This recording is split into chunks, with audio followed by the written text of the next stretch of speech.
All right, hello and welcome to Adventures in Lollygagging and Friends. We are here with a special Merry Oddmas episode of Electric Bastionland. You can see a bunch of familiar faces from across all sorts of different games we play as, we're going to mess around once more with one of our favorite one-shot games, Electric Bastionland. Specifically, we're going to be using tonight the Oddmas failed careers, which are the 12 careers of Oddmas. And so kind of everything goes along thematically with the 12 days of Christmas. In addition to that, we have a giveaway tonight. This is going to be our final giveaway for, what year is this? 2022, as we are giving away more dice from our good friends at Norse Foundry. We're going to be giving away a set of the Bifrost metal dice right there. And in addition to that, we're going to be giving away one giant boulder using the lycanthrope style, which is the silver and the red. And so this is the last giveaway we have for this year. We're going to be giving away last Norse Foundry giveaway, as we do have a very big one on Tuesday. Big amount of pages. But we're going to give away one more tonight. We'll do that at probably around the midway point, because if I gave it away now, all of you would leave, and I need this. I really need this. This is all I have in life. So yeah, that's pretty much it. So y'all, Melissa's right there, Jeff. You can hear this whole thing. What you don't realize, I've said this before, our marriage is a sham. Are you kidding? The only reason we're together is because of Adventures in Lollygagging. We don't want to split up the company. One of us is adventurers, the other person's lollygagging. It's weird. It just doesn't make sense. Who would get Ashley and who would get Long? See, these are the questions we don't want to answer. You see, I feel like I should get them because they were my friends long before they ever met Melissa. It's true. Just saying. See, Chuck, these are the questions that we did not want to ask. I have answers for them. Don't worry. Melissa doesn't want to ask those questions. Jeff's fine with it. Oh goodness! All right, Happy holidays. Happy holidays. So we're gonna have fun tonight. We played this last week and we had a blast. So we're gonna do it again. No one has characters yet. We're gonna do this all together right now, and you're gonna see what happens. It's very, very quick, very, very easy. The only difference between running normal Electric Bastionland is that when you roll your stats in normal Electric Bastionland, you use a little career matrix to figure out based upon your stats what career you're gonna be. With Oddmas stuff, there are only 12 careers, so it's just random. You roll your stats random, and you roll your careers random. So we're going to do these one at a time, and we're just going to go by the overlay, so we can see what everyone gets. So Ashley, if you want to open up that character creation doc, I just shared it with you all. I lack permission. What? How dare you? How dare you? Yeah, you do. What are you talking about? I just clicked it. What are you talking about? Hang on. Show players. Observer. There we go. Try that now. Close it open. Still lack permission. Steven, you're next in line. Well, I know you can do it because you jumped the gun. We'll figure out what's going on with Ashley's. I don't know what you're talking about. So go ahead. Know what you're talking about. Go ahead and roll yours, Steven, and let us know what you get. I lack permission. What are you talking about? You just did this. I did it an hour ago, and it says I lack permission now. Everyone refresh your darn... I didn't even change anything. All right. If that's the case, you know what? Here you go, Ashley. You ready?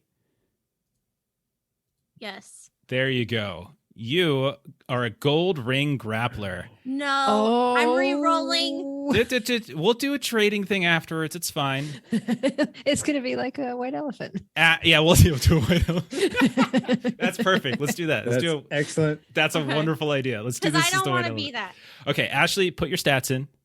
Okay. Stats are still your stats. Your 5 and your 3, 5 and 5 HP, your 14 strength, 8 dex, 10 charisma, etc.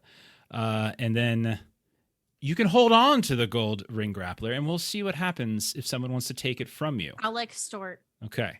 All right. Steven, I don't know why it's not giving you all permission, so sorry about that. It was working an hour ago. Steven, you get a lady or a lad a lupin. Yeah, let's go, lady. Lady a lupin. Okay. I like it. Now you can 21 choose. HP 6. You can choose to keep Lady Lada Lupin, or you can trade it for the gold ring grappler. Is this like one of those white It's elephants? a white yeah, elephant. like- You're into a white elephant. Nice. Oh. We're going You know meta what? with the holiday here. I am gonna trade it. I'm gonna take the gold ring grappler. Steven took the Oh. gold ring grappler. Okay. Right. Limited Now someone can two. still take it from me, right? That is true. That'll We're be going the last one. and that'll be the last one. And it works out so perfectly for our dear friend Jeremy. Okay, so right now, no one's got anything, but we have a what is it? We have a lady, a lupin, and in the main pool. Ashley doesn't have anything yet. We'll come back around to her in a sec. So then we're gonna go to Jeremy. Doesn't she get the Lady of Lupin? Is it a trade? So if Ashley now has nothing, so now she can Yeah. either take the Lady Lupin or she can roll. I again. want to be the turtle. Okay. Maybe Oh, my you family gotta did white roll. elephants wrong. See if Okay. it comes up. We. Oh. It's all good. Oh man, being a turtle would be cool, but Choose your poison.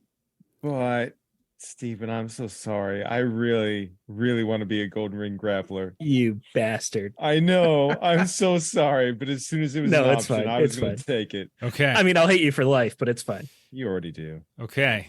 So Jeremy, since that's been traded twice, you now get the golden ring grappler. You're locked in. You got your stats. Figure that out. We'll do a loop around and figure out what extra powers and stuff everyone gets in a sec. Okay. And so what you were saying, like Ashley and Steven can either choose or reroll. Is that right? Yeah, so they can choose the Lord or Lady Lupin or they can reroll. Okay. So Ashley, do you want to reroll? We don't get to choose the turtle. Well, it's got to be one at a time. One of you got to go at a time, right? You have to unwrap the presents. That one hasn't been unwrapped yet. Okay. I don't really do a lot of white elephants. I don't either. All right. I don't either. But didn't When you do a white didn't elephant, Jeremy just get the turtle? Jeremy got the turtle, but he Jeremy got traded the- it for the golden I see. for the gold ring grappler. So Jeremy has the gold ring grappler. Steven That's and correct. Ashley, I'm going to say Steven and Ashley don't have anything right now. Yeah. So Currently, the turtle and the Lord and Lady Leaping have been unwrapped, and so they are there for the taking. Mhm. Or you can Copy roll that. random. All right, so Ashley, we'll go back to you since you were Turtle. first. Okay, you want to take the turtle. Okay, so you Yes. now have the turtle. Steven, do you want to reroll? So I could get the one that I already got. You want to, or you roll again? Roll again. Let's throw something else out there. You get the fancy poulterer. Oh, nice. Okay. Okay, and then we come to Chuck. Well, it's me. No, Is no, you Melissa don't. gonna go? You come to me. I'm sorry. Melissa- Then Excuse we you. come to Melissa. I got nothing. I just screwed up. Melissa, you got a primal piper. I do have a primal piper. Okay, so I am exactly what it sounds like. I am a primal piper. Okay. Now you can choose to keep the primal piper, or you can take a can. Lady of Lupin, I can. or I think you can steal the turtle dove, Jeff, or stop talking. I can. or you could steal the fancy poulterer from Stephen. I can. Don't forget about the gold grappler. No, it's too late. No, That's been that's stolen locked in. twice now. That's so locked in. I locked know. It worked out That's so why I perfect for did it. Jeremy. I Two thought you did steals that so on bad. purpose, locked Steven. in. So Melissa, Dirty bastard. what would you like to do? You have 3 choices right now. I am going to stick with the primal piper, Okay. giving Chuck the option of a few different things to steal or roll. Yeah. So let's roll Yeah. for Chuck. All right. Chuck, you got a sworn swimmer. What is a sworn swimmer? Well, you'll have to go into the career docs to take a look Yeah. at that, shouldn't you? Let me see. Is something happened with the journal entries there? What's happening? I'll go with the sworn swimmer. Okay, so you're going to keep it. All right. Yeah, I'm gonna keep it. So remember that your HP and your money and your HP are going to tell you which special items or powers you get in addition to your default items, and it's all dependent upon what you get. So let's cycle back and we can go over what everybody got. So Ashley, what is your what did you end up with again? Turtle devotee. Yes. And so you So what- I get a shucking knife okay. and shell armor. Okay. I got a money of 5, so I can breathe in water. Okay. And I also have 5 hit points, so that means I'm 2 dry. My melee attacks get plus D6 against any living thing that cannot swim. Wow, that's really good. That is disturbingly good amount of damage. Okay. All right, you're set. Do you have a name for your character? My name is Mullen. Mullen? Mhm. Okay. One thing I'm sad about is I didn't roll a 1 for money because then I could retract my head into my body. Aw, that's a But- shame. Next time. Okay. Then we go to Steven. Steven, did you end up with Fancy Poulterer? Is that correct? I did. Okay. I did indeed. What did you end up with for your items and things like that? So I start with a poultry scale that weighs and values any bird that sits on it. Very useful. It's so useful. Also, a poulterer's knife, which is D6 plus D6 versus edible birds. So if there aren't any turkeys or chickens or any type of edible birds, I'll be Aren't upset. all birds edible? I can't you could eat a bird. Like you can eat a bird. Yeah, like even a pigeon you could you eat if could you wanted eat it. to. It's edible. It's just not going to be delicious or anything. And what bird do I keep as a pet? Mhm. It is a mouthed fowl. It actually talks quite politely and rather good at keeping people engaged in conversation. Okay. That's wonderful. And Its I charisma believe is 18. Holy crap. That's a lot of charisma. That's pretty menacing. who was your contact that allowed you to source such fancy birds? The Henquisition, a collection of mock fowl that hunt, trial, and sentence real birds for their perceived crimes. Take a nodding holder, which holds a subdued bird in place, granting it the ability to understand questions, but can only nod or not nod in response, never knowingly lying. That's so amazing. Okay. We'd like to bring to trial Jerry the pigeon for pooping on her head. How do you plead? The Henquisition is fantastic. Okay. Next up, we've got Jeremy. Actually, wait, Steven, do you have a name? Yes, Cray. Cray. Okay. All right. Then we go to Jeremy, who we all know is the Gold Ring Grappler. Yes. This is perfect because this goes back to like one of our old wrestling things. Because I actually rolled, my gimmick was Dr. Bad. So I'm going to be playing Dr. Bad. My gimmick is that I like to do the Vile Driver to anybody who is distracted, which allows me to do a D12 damage. Holy crap. Wow. Unfortunately, my time in the ring has left me with a bit of turnbuckle elbow, so if I ever fall from a height greater than my own, I must pass a strength test or my arms will be useless until I see a doctor. Oh, jeez. That's awful. Okay. The 90s sucked. And it says you also have strong hands. So that's 2 times D6 damage when fighting unarmed. I assume that's like I roll twice and keep the better. I think so. Or- Otherwise, I think it would say 2D6. Right. And Yeah. then the Vile Driver would be pointless. Yeah, agreed. Okay. Cool. And you have a colorful costume matching your gimmick.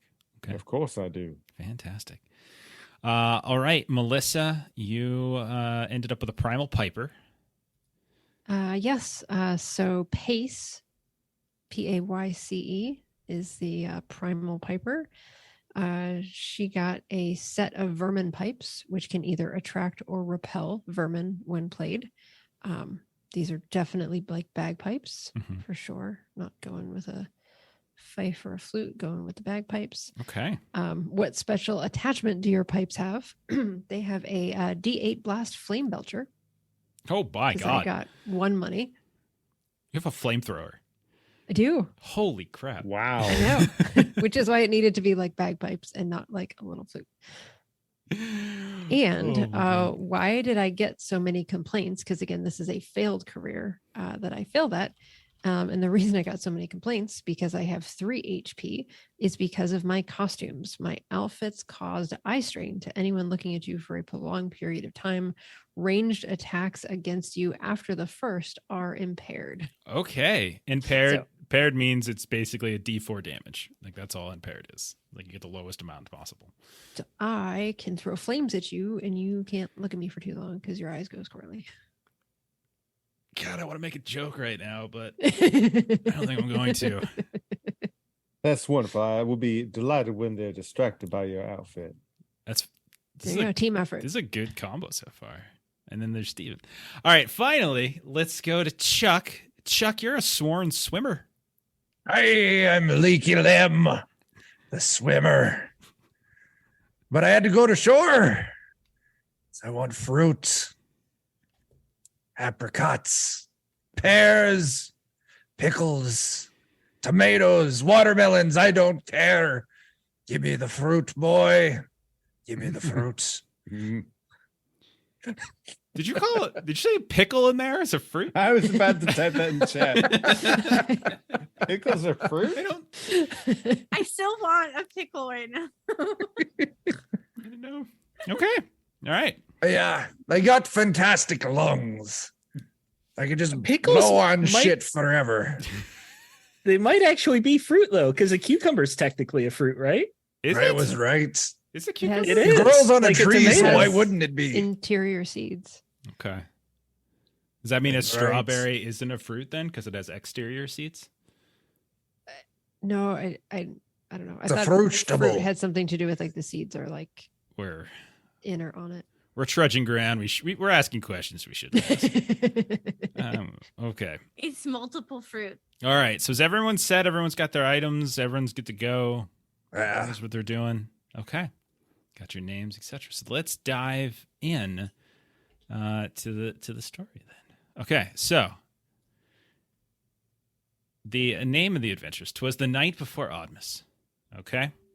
So a terrible blizzard, and I'm sorry this is somewhat reality for many of you.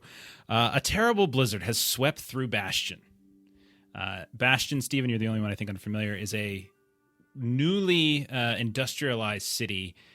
Some elements of sort of steampunk, but it's not like a full steampunk city, right? But it's like, think of it like a big metropolis, right? So a terrible blizzard has swept through Bastion, filling the streets with chemically infused snow and trapping people in their homes for days on end. For most folks and families, the weather has provided a well-timed holiday respite from the industrial and commercial grind, allowing them to celebrate Oddmas free from shift supervisors and curmudgeonly customers. For the wealthiest inhabitants of Bastion, they've used their fortunes and influence to secure temporary travel to their vacation vineyards and rural estates that are often deep country, and they're avoiding the blizzard entirely. So this is where you come in, because all of you are in debt. Everyone go ahead and roll a D100.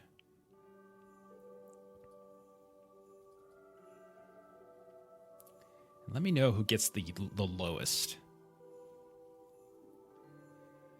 I rolled an 8. Okay, Melissa rolled an 8. Melissa, who are we in debt? Who are you all in debt to? We are in debt to Prancer and Vixen Comet Studios. Okay. We took we took shared ownership of a bulky telescope and now owe money for said telescope. So now we have a bulky item too. Why do you think you all took ownership of a telescope? What were you hoping to accomplish with it, do you think? Look for lemons And fancy birds. And fancy and birds. fancy birds. Just floating up in the sky, possibly raining down. Yes. It's certainly possible. It's the type of city where it maybe could happen. Someone's probably working on it. Mullen has slowly been hunting Santa Claus her entire life. Okay. One day she will reach him and slaughter him. So all of you have had different reasons for wanting this telescope. And unfortunately, the telescope turned out to be something of a sham, or maybe you broke it, something like that. But whatever it is, you owe the people, probably 10K pounds or something like that, a significant amount. I didn't realize I wasn't supposed to use it as an in-ring prop. Yeah. I'm terribly sorry. Oops. Thought that was the cardboard one. Yeah. Oh dear God, I killed a man. I'm incredibly sorry. Dr. Bad, indeed.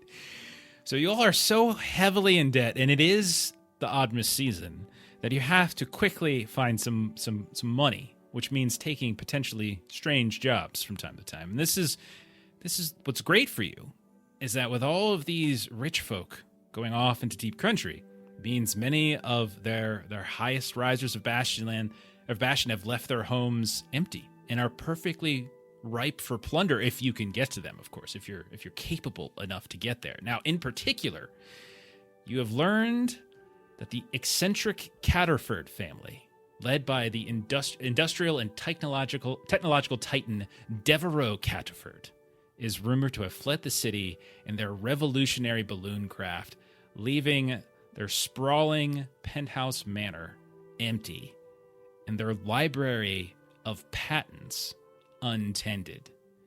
And if you could get into them, not only would you be able to pay off your debts, you would by far exceed, because the amount that those could sell for is significant. Now, they make their home in Shandor Tower, in an area of Bastionland known as the Roost. It's named this way because its inhabitants don't like to walk on the street, and instead they walk from airwalk to airwalk on these tall penthouses, and they just don't like to rub elbows with the low people of the world.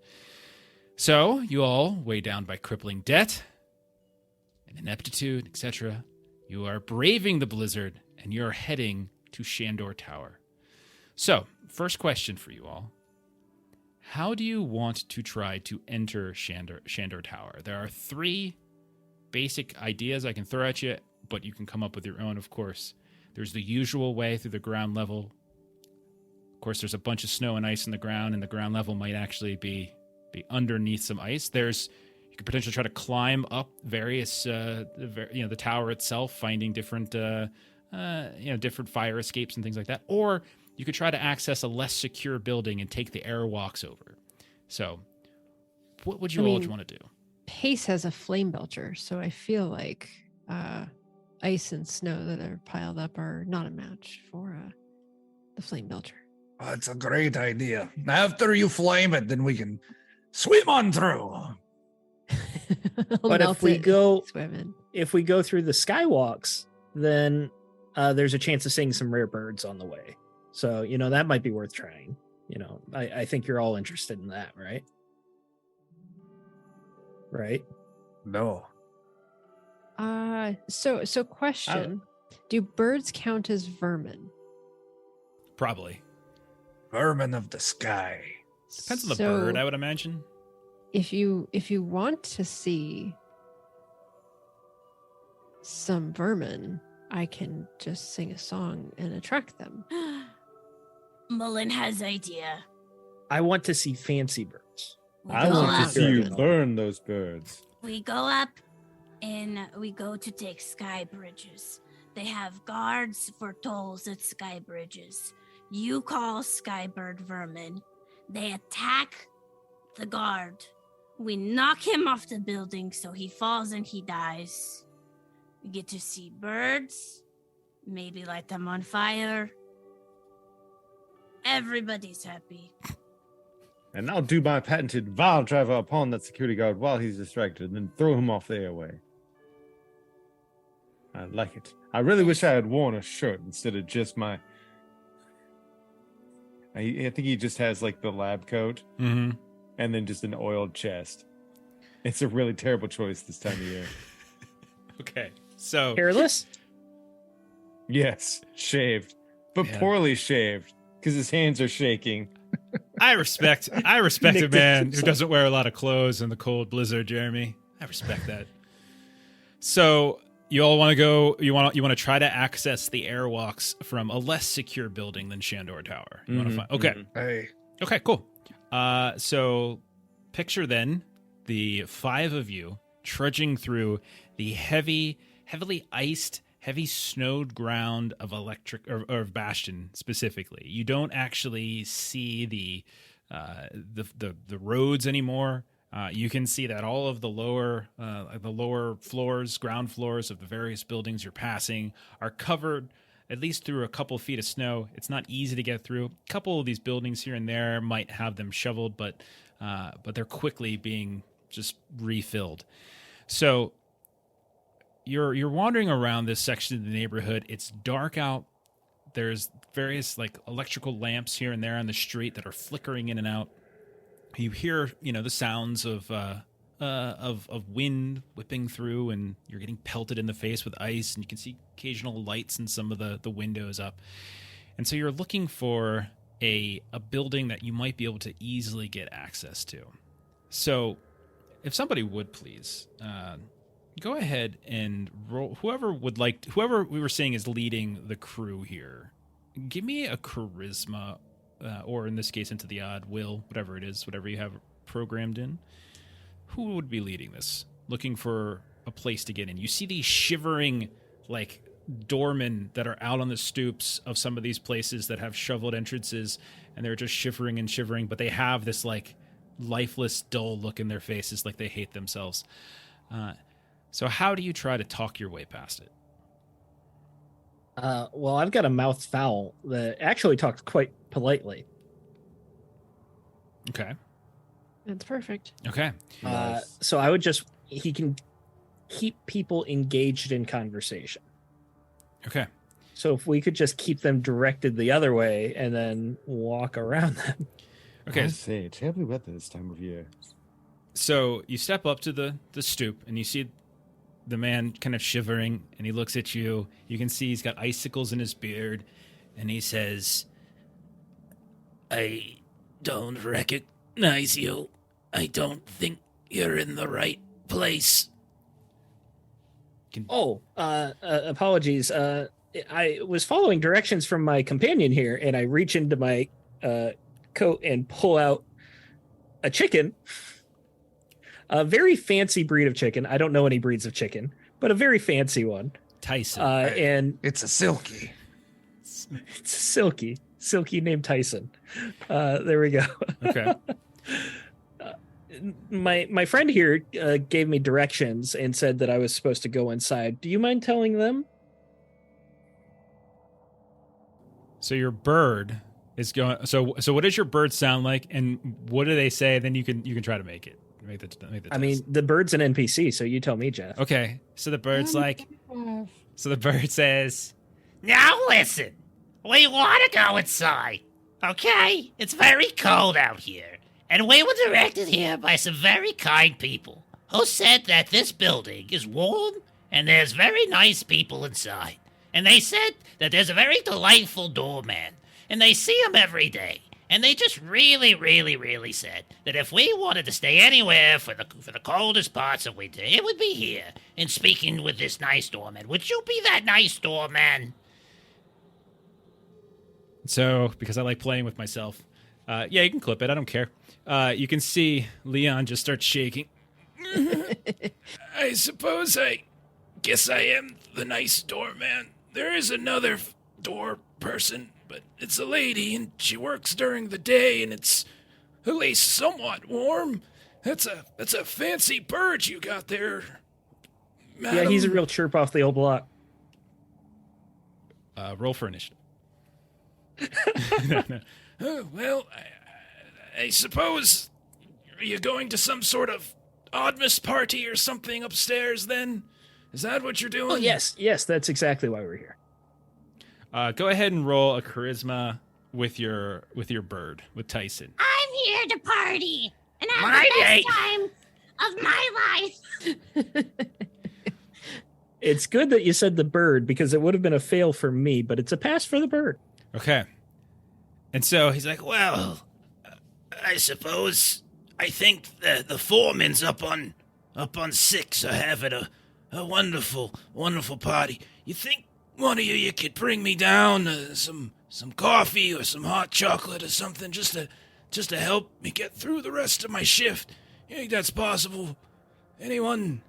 Of course we'll do that for you, I promise. "Oh, goodness, how are you moving around in the cold? You look half naked, sir." That's the way God intended it. God intended half nakedness. That's right. That seems a strange straddling of... He made me so bad I always feel good. But today, because it's Oddmas, I'll still get you a cup of joe. Well, Oh, if you like, I could actually warm you up Message. a bit. you can Oh my. Are you propositioning me, young lady? I'm married and I have a daughter. Thank you. No. I just mean I can make a bit of a impromptu fireplace. Impromptu fireplace. You're not going to burn the building down, are you? No. I'm just going to As make a everybody little. takes a step. Right.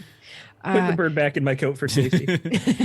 No, you know, I never did actually afford enough money to get my daughter her Oddmas present. Do you think? And she very much loves birds. You think?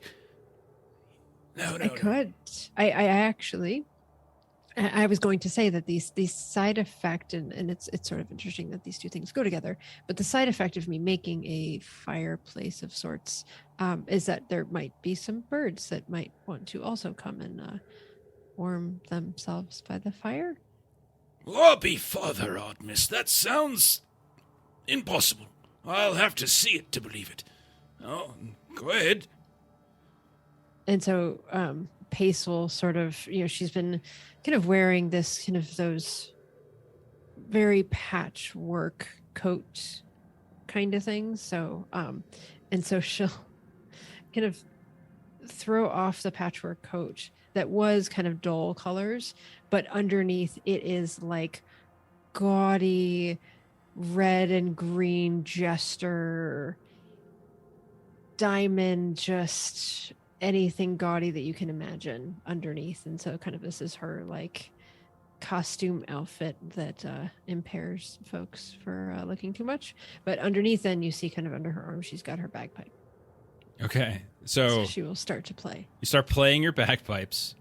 Does it sound good when the fires come out? Like, does it also make music? Like, is it music night? Okay, all right. Yes, and I wasn't kicked out because it was bad, so I'm gonna say it's good. Okay, so we get a melody, some sort of Oddmas jingle, and we see there's the ruins of an old bush that's been covered up with snow.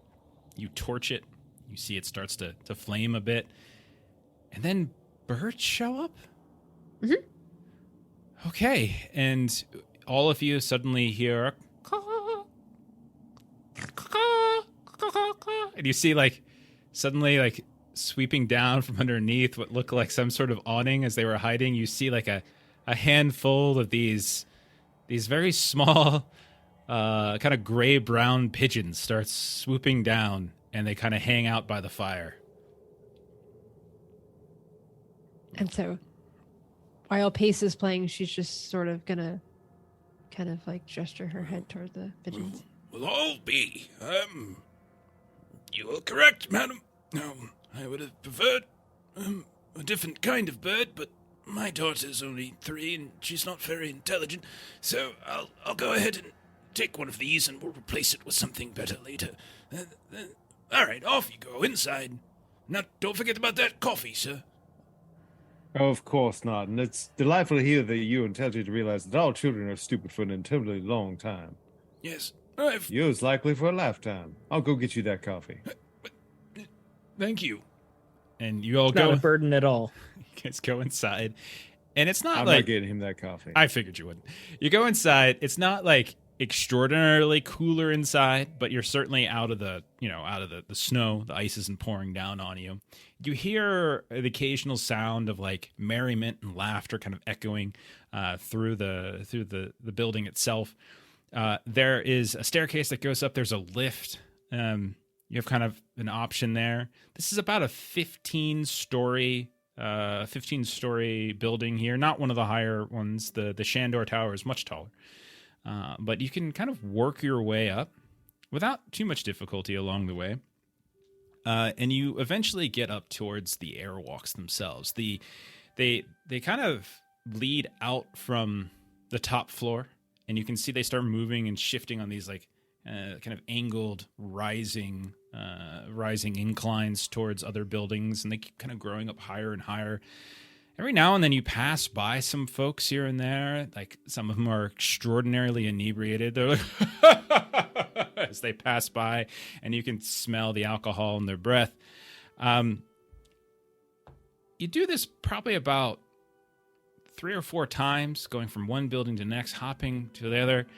And when you get down like the third one, you all actually, as you're getting ready to go on this final airwalk that's going to connect to the Shandor Tower, you see what look like this older couple running at like full speed at you, and then pushing pressure. Out of the way! They're crazy! They're a menace! Oh, goodness me! Who let them up here? And they just bolt past you into the building that you just left.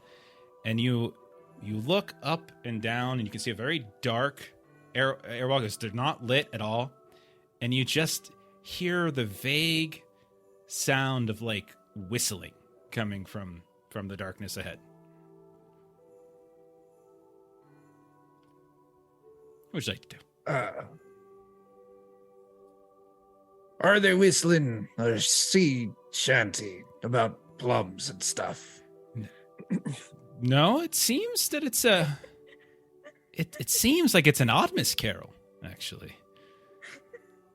But it just so happens to be an Oddmas carol that if one were to sing the lyrics, there's definitely stuff about plums in it, for sure. That's what I thought. Well, let's go get some plums, and I'll storm off. Is a plum a fruit? Yes. Yeah, of course. What the hell kind of question is I don't eat many plums. that? What the hell kind of question is that? You don't know that a plum is a fruit, but you think that a cucumber... No, I think that a pickle might be a fruit. not getting The sidetracked. pickle is a fruit, you can tell by how juicy it is. Now, I'm not a real doctor. I've only played one in the ring, but I still know that's incredibly stupid. Okay, I'm sorry, I'm just writing down that you can tell by how juicy it is. Okay. Got my thumbnail quote. Let's see if there's a better one. So, okay. So, Leaky Lem, as you push forward up this incline, you're in like a tube, like a glass tube. You can see out into like the sprawling metropolis of Bastion. It's covered by a lot of snow and everything like that, but you can see lots of lights here and there popping up. It's very, very festive, as it's not just the normal yellow to orange lights, but there's greens and reds and etc. But as you get closer, you notice shapes begin to form, and you realize a few of them have candles, and you see standing in front of you about a dozen young children, all of whom, I'll see if I can show it to you all. I don't know if this is working anymore. You see about a dozen children standing in front of you, and a few of them are whistling, others are singing, jingle bells, jingle all the way. Well, hey there, mister. Merry Oddmas to you. Hey, Merry Oddmas to you, you creepy little things. Oh, that's a shame there. I think. Do you have parents? Oh, no, not anymore. No. And you see a few of them have knives, and they're kind of cleaning underneath their nails and such. And they all have like bowl cuts and really like sunken eyes, and a few of them have smudges on their face. And like, it's a shame you said such horrible things. I guess that means the toll is gonna go up a bit. Yeah. And you hear the whole time, like a few of them in the back are still singing like this, like all these various carols, as you have encountered an orphan choir caroling across the airwalks, and they seem to be blocking your path forward. How do you all want to handle this? Well, we could use the mouth foul again, or we could just skip straight to the flamethrower. What do you guys think? Any option C? I've got an option C. I will tell these little Option shits C. a joke. Oh yeah, you think you're a funny guy, huh? Yes. Well, you're funny looking, so maybe 50-50. All right. You all be ready to back me up on this. Knock, knock. Knock, knock. Who's there? Knock, knock. Orange. Orange. Orange who? Orange, you little shit's gonna get out of my way. And then I attack them with my weed nets. Okay. Okay. All right. So He should get surprised for that. yeah, I think you will. So go ahead Oh my and god. roll your attack with your nets on the lead orphan choir boy. All right. Who's had attacking orphans on their bingo card for tonight? Please mark it off. It's an orphan choir. It's an orphan Opposed to choir. it. Yeah, I mean, Orphan choir. I know That's who's the in my center game. square. Like, I mean, Jeff's like, shit, Chuck's joining tonight. I better put some orphans in yep, there. that's what I did. I'm pretty sure I see Mikey over on the right. All right. My net does a D6. Okay. And I rolled a 6. Holy Now crap. the Nice. cool thing about my net is if I roll a 5+, they're snagged and they can't move from their position, but they can still attack. Okay. So there's about a dozen of these guys, but I'm not treating them all as separate. I'm just basically treating them as like a couple swarms, essentially, of orphans. And so you throw the net out, and it's big enough that you're able to like wrap up a few of them. They're like, what are you? Get him! Knife him! Stick that fucking pig! And you just hear them start screaming, and now the kids start running at you. So you have one of these kind of caught up within it, and so the ones that are caught up in your net will take a swing at you. They'll try to stab you, but I'll say the other ones weren't ready, and so we'll just say Okay. as a start, Right. and then we'll start a thing. So why am I not surprised? So they have knives, so they're just gonna try and stab you. I'm gonna roll this at the damage at disadvantage as they're trying to stab you through the net. So, okay, it's going to be 1 damage. I rolled a 1 on the first d6. So it can't get any worse than Alright. that. So you take 1 point of damage. That's half my hit points. Steven, it comes off HP first. Once it's off HP, it'll go into your strength. When you start taking strength damage, you have to start rolling critical saves to see if you kind of go unconscious, basically. Okay, Gotcha. so start of actual rounds, you have a group of this orphan choir. Half of them are wrapped up in Lem's net. The other half are now swarming past those, the net coming at you with candles and knives. What would you like to do? Now, would you say it's fair to assume that at least some of these children are distracted by seeing their compatriots bound up in this net and they're trying to stab at him, so the backs are likely turned to me? I would say the ones in the net are probably distracted by the net. Oh, that's even better. Yeah. I'm just going to come up behind one of the children that's already impaired, wrap the net around their head, put them in a DDT, and just fall backwards, snapping their neck upon the ground. Oh my god. Okay, go ahead and The roll your vile damage. driver. Okay, go ahead and roll your damage. And is anybody actually before you do that? Sorry, we're doing this wrong. Anybody else attacking the ones in the net? No. No. No. Okay, all right. So go ahead, Jeremy. Dr. Bad, living up to his name. How'd you It's do? not my best vile driver. It's only 5 points, but I hope that's enough to snap an orphan's neck. So you hear a sickening, and it's a horrible crunch, and you effectively rip their head off. But as you do, you notice no blood spurts up, but rather, and you see that these are not just orphans, but they seem to be some sort of like machine automaton type things, as you see these cords and various other like bits of machinery start popping out, and their head flopping into the back of their head, or back into their back, and just kind of looking down. You hear, "Oh, you're fucking in for it now, you son of a bitch. I'm gonna gnaw your face off." And they start turning around, and their head is hanging from their shoulders, looking at you upside down, and they got this horrible, sickening grin on their face. Okay, I've made a huge mistake. the rest of you. I think it's interesting watching the two of you because I feel like I'm watching Ashley and she's like, "Oh, okay, they're robots. Cool. We can go ahead." I and told do you. this." I know who my players are. There's orphans for Chuck and Jeremy to kill, but they're robots, so Melissa and Ashley can't feel horrible about them. It's the best of both worlds. Okay.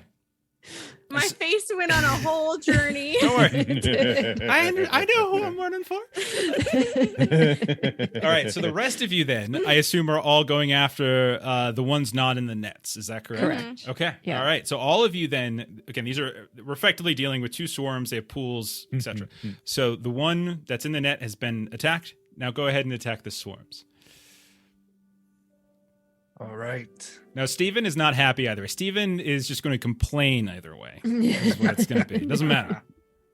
He knows me well.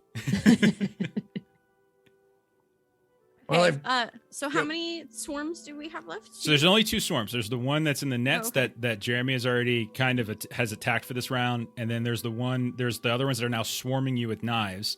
And so all of you roll your best. You describe how you're contributing to this, and it doesn't have to be damage, but those if you're doing something else is fine. But describe what you're doing, and if you're attacking with damage, all of you roll your damage dice, whatever it is your weapon you're using, etc. And whoever has the highest damage roll is how much damage goes through. What's the damage for a barehanded attack? It's normally 1d4, I believe, for All right. yeah. Then I'll give those orphans an apricot. Like Um, that. So Malin's not gonna attack, but I do have shell armor. So you guys watch as she just kind of like gets on her hands and her knees to like try and block them from being able to get to you guys. Okay. So you can attack, like they can't. Maybe they'll like run into her or something. Yeah. I don't know. I feel like if they survive, they'll attack you and your turtle Yes. armor as opposed to everybody else. I think that makes perfect sense. Sure. Nice. Okay. What about Steven or Chuck or Melissa? I like that soft, lovely music in the background. Apricot. Melissa and Steven, are you also attacking? I'd like to pull out Tyson and try to distract some of the swarm with polite conversation. Okay. Sure. What do you say? Hoping just a talking chicken would be confusing to some robots. Okay. So I'll say you'll roll you roll a charisma save. We'll see, because it's combat is ensued, so it's not an automatic. Melissa, what are you doing? Sorry, I was muted. Clearly, flamethrower. Oh gosh. Okay. So Melissa and Chuck both roll your damage Melissa dice. did violence. I got the 4. You got 4. With my apricot. All right, Melissa, roll your d8. See if you beat his 4. I got a 4 with the flamethrower. All right, so 4 points of damage go to these things, and you see a few of them. Their very nice clothing just suddenly ignites, and they're just like whatever material is very, very flammable, and they're now just all these different robotic automaton like orphan choir boys like swirling around inside of this sort of protected airwalk between the buildings, and screaming in pain. But that's not real pain because they're just robots. But they're not down. Oh my! You know, The Pace, big you really do have a flair for the Remorphins. dramatic. Have you ever considered sports entertainment, perhaps a management sort of position? Oh, Be very interesting. I think Pace would be a great wrestling manager. Okay. I wish I had thought of this before. I want to roll Dr. Bad down the alleyway like a bowling ball and hit all these kids. Okay, let's let Steven do his charisma. He is oiled up. Steven, do your charisma. I passed my charisma. Okay. So I set Tyson down away from flamethrower distance. And he starts squawking to try and distract it with some of the kids. Hey, you guys, come here. Let me tell you a story. Okay, knock, knock. And he starts telling different knock-knock jokes. What kind of carolers aren't singing? Yeah. I thought you should be singing songs by now. They actually still are singing songs. They've been singing songs this whole time. Like a few of them. There's only been like one or two that's singing. All of them.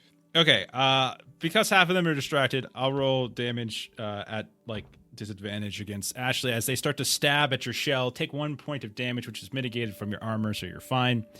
Okay, now we come around and we'll stop for a second as you say something very interesting, actually, there, Dr. Bad. As you say, and they turn to look at you, and one of them, their head is still kind of flopping around on the back of their head, and that's the one that's trying to do the talking. Wait. What did you say? You say it again. Hey. Wait. What did you say? Well, I said Pacey has a dramatic flair. She'd be an excellent member of some sports entertainment, possibly even a manager of sorts. You hear that? They're offering us a job, I think. You offering us a job? Yes, of course we are. Well, you're just the people we're looking for. We had to test your metal, of course. This is all a test. Okay. I'll tell you what. We'll let you pass, but we want an advance. Can I interest you in some birds? What the hell do I want birds for? Look for the guy out Hey, there. birds are valuable. Birds aren't valuable. You know what's valuable? Money's valuable. All right? We haven't eaten all day. Let's go. You can eat we birds. happen to, Cough it over. Come on, a couple pounds ain't gonna kill you. Come on. I'll give you 1 monies. One money is all I have. 1 monies? There's 12 of us. Well, 11 and a half. now you could take a little bit of money now, or you could join us in the biggest, grandest Oddmas ball ever that will have wall-to-wall food, anything you want to eat or drink, and all the people that you can commit violence upon to satiate your bloodthirst. Tyson is acting as Dr. Bad's hype man during this. Like every time Dr. Bad says something, Tyson hops in with like, oh yeah, there's tons of money. Tons of money. All the money. Crazy bloodbath. So much blood. Okay, so they start to consider it. You see he reaches his hand back, behind his back, kind of strokes the underside of his chin in a weird, kind of awkward way. Huh. A lot. Here, let me help get that back on here. Whoa. Okay. I mean, you understand, of course. You're a professional. You understand how this goes. Roll charisma to see if you've convinced them to not take any money. Okay, Does he get help from Tyson? Sure, you can take advantage of it. Roll twice, take the better. sweet. I need 11 or less, I guess. Okay. I think I got. Yeah, they both made it. Okay. And Even they're- combined, I made it. Okay, you don't gotta frickin' taunt me here. I mean, I do. All right. You want charisma? I got charisma. What's your name? My name is Dr. Bad. Okay, Dr. Bad. We're gonna go ahead and let you go. And then we're gonna see you in the Oddmas Ball. We're gonna bathe in the blood of our enemies, etc., etc. But if you're trying to pull one over on us, we'll find you. We'll find you when you least expect it. When you're sleeping. When you're taking a poop. But we'll find you. And we'll hurt you. Capiche? Well, that sounds like a wonderful thing. The most terrible kind of thing. What a bad idea it would be for me to double cross you. Yeah. Well, there's only one thing left to say then, I guess, right? Merry Oddmas. Merry Oddmas. And Very odd. they all step up. They start patting each other off because some of them are now burnt, and you can see their circuitry and stuff underneath the skin the dermis that got burnt down. And you hear them. A few of them start whistling, and a few of them start singing "Jingle bells, jingle bells," and they start moving down the airwalk towards the building. And you hear them. You hear them like We're gonna frickin' take this building for all it's worth. Did any of them drop their knife by chance? yes, two knives on the ground. In fact, That's excellent, because I'm now going to carry a poop knife with me. Little bastards think they're going to catch me unaware. no, Not happening. Okay, so you continue the rest of the way. I grabbed my net too. Sure, if I yeah, need that. I presume. Okay, so you continue the rest of the way. I grab his net too, by the way. No, it's mine. That's why you're a rhubarb type. Filthy vegetable. So you continue the Jeff, rest I don't know of if the you way. heard me. I said I was.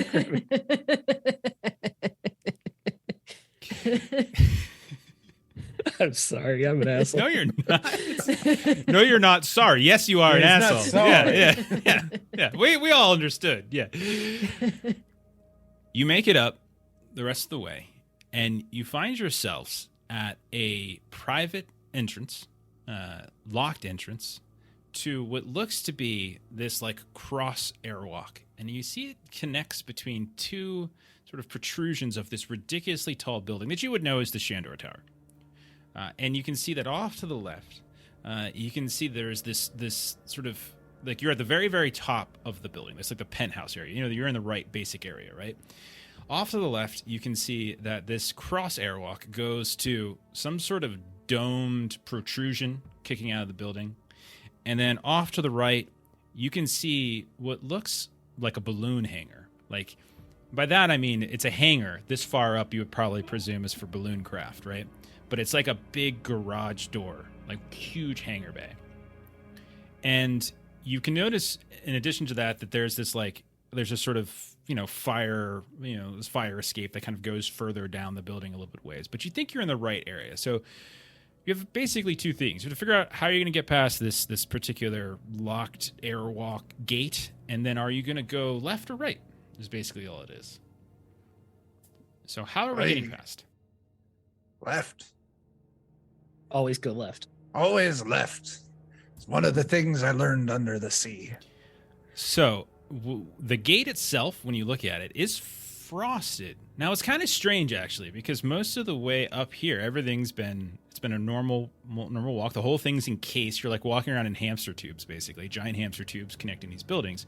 But when you get to the gate, which is not exposed at all to the elements, the gate is covered in frost, and you can see that where there's some sort of locking, like kind of this complicated locking mechanism for mechanical keys, you can see like there's ice that's kind of spilling out the keyhole here and there. And the bottom part where the gate would swing open, a couple inches worth of ice are kind of keeping it locked in place. How would you like to tackle this? This Without one's easy. saying anything, Pace is just kind of dropping her patchwork coat, flamethrower, bagpipes out. Sure. You start playing, and we hear the beautiful sounds of by beautiful I'm being obviously sarcastic, of the bagpipes come out, and we see the flame burst and course over the gate, and kind of everything trickles down to water, and you see it start sloping back down the way you came. You try to open the gate. The gate is still locked, but if any of you have any tools or just a basic, or just you could either try to force it open, you can try to lock pick it open. What do you want to do? Hear the thunk of birds hitting like this outside of the tunnel. I was just gonna say in chat, like I feel like I need like a roll table of like what kind of birds come now. I did I find can- me a roll table for fruits. Maybe should do Love the it. same for birds. Is a I should do cucumber the on same it? for birds. Is cucumber on the table? Let's see. Find Well, out. Chuck always puts his cucumber on the table.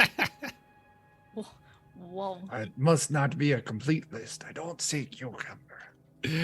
Well, you already Well, used that one pickles on anyway, there, surely. so you got to do the rest. Yes, it was removed already. Now, this. What are we doing? So someone needs to get through this gate here. I can attempt to brute force it. Okay, yeah. Roll strength, or do you have any items on you or anything like that? I don't. Okay, so you just. I got a 3.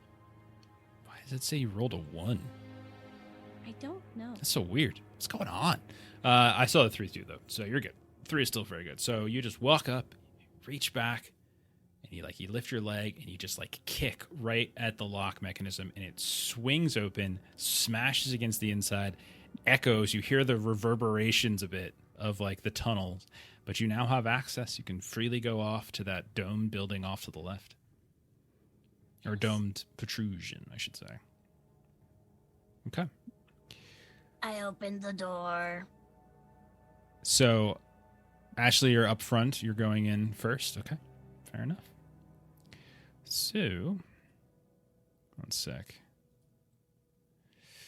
So, do any of you have, like, light of any kind? Torches, lanterns, anything like that? Do not. I have a I'm net. I'm extremely well oiled. The light. Combine Reflects those. the moonlight. Flamethrower. No, Yeah, I but you just- couldn't leave it open the whole time. A little Just too like of it here. adjust the nozzle. Okay. Take his coat off and you rub it on his oily body, and it's like a wick. So you periodically you hear a toot toot and you see the light pop up, and it gives you some light here and there, but in between, like it's kind of dark, but you have enough to sort of to deal with it for now. But as you push open, you notice that first of all, it's extremely cold inside to the point where it feels like you're back outside. Like you've been in the airwalks, you've been in this other building, this neighboring building, and it's been fine. But here it is extraordinarily cold, and you feel ice crunching beneath your feet. You all smell this very distinct and overwhelming scent of pine, like everywhere. Sorry, I'm just waiting for the douchebag guy next door with his ridiculously loud muffler. Okay, it's gone. So, sorry, it's my neighbor. He's a douche. So you look up, and in between paces, toots, you see that you've entered into some kind of observatory. Strangely enough, actually, there's this massive telescope right in the center of this room, with all sorts of these huge like bronze gears and spindles, etc. And it seems to be pointing directly up into that dome ceiling, which you think is retractable. There's like different controls here and there, and like a desk or so. Right now, it's not retracted. You can see it's closed. Yet, all over the ground is ice and snow. Everything in here is coated in some level of ice and snow. You also notice that there are, as you're looking around, 4 snowmen that have been sort of pieced into various spots here and there. One of them you can see is sort of sitting in the chair for the telescope looking up. Another looks to be at like one of the lever mechanisms for moving it. Another is sitting down at a desk nearby. And there's a fourth that's just sort of standing up a few feet behind the telescope seat. That's what you see when you first come in. Here's like do. Being a natural healer, I immediately kick over the first man I see. Okay. You go up and you kick this snowman, and it goes tumbling down to the ground. And you realize that it wasn't just snow, as there was something encased within it. And you look down, and you see this 2-3 foot tall toy of some kind with like a heavy coat, and they're like this red heavy coat, and they're laying face down on the ground after you kick them. And it just sort of looks like this big hulk. But you can see like the little like puppet wires and things like that kind of flopping off in different directions, and is unmoving on the ground. Haste would have gone over to the telescope to Okay. look and see what the telescope is pointed at. Okay. You go over to the telescope, and you can see it's pointing directly up, almost a complete vertical up. Like there's a seat. But because it's closed, you can't. Because it's closed, you can't see it. There are mechanisms here. You could potentially try to open it, but it doesn't. I will investigate the mechanisms. Okay. But I'm not sure which one to pull, so I'm just going to sniff them all and see if any smell like fruits. Okay. I'm going with him to investigate. Olin would like to take out her shucking knife and cut all the strings to all the snowmen. Okay. So the other snowman, you don't see any strings on them. It's just he knocked a snowman over, and out of the snowman came this sort of toy, this like 2 foot tall toy with this heavy red coat and what looked like puppet strings sticking out to side.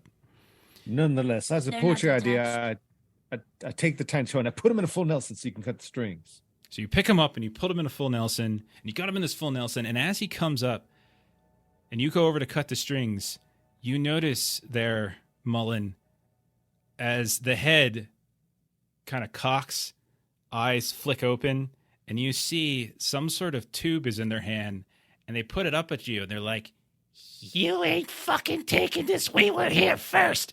and they just fire a gun, and you hear, and a pine cone just erupts out of the tube and explodes on you.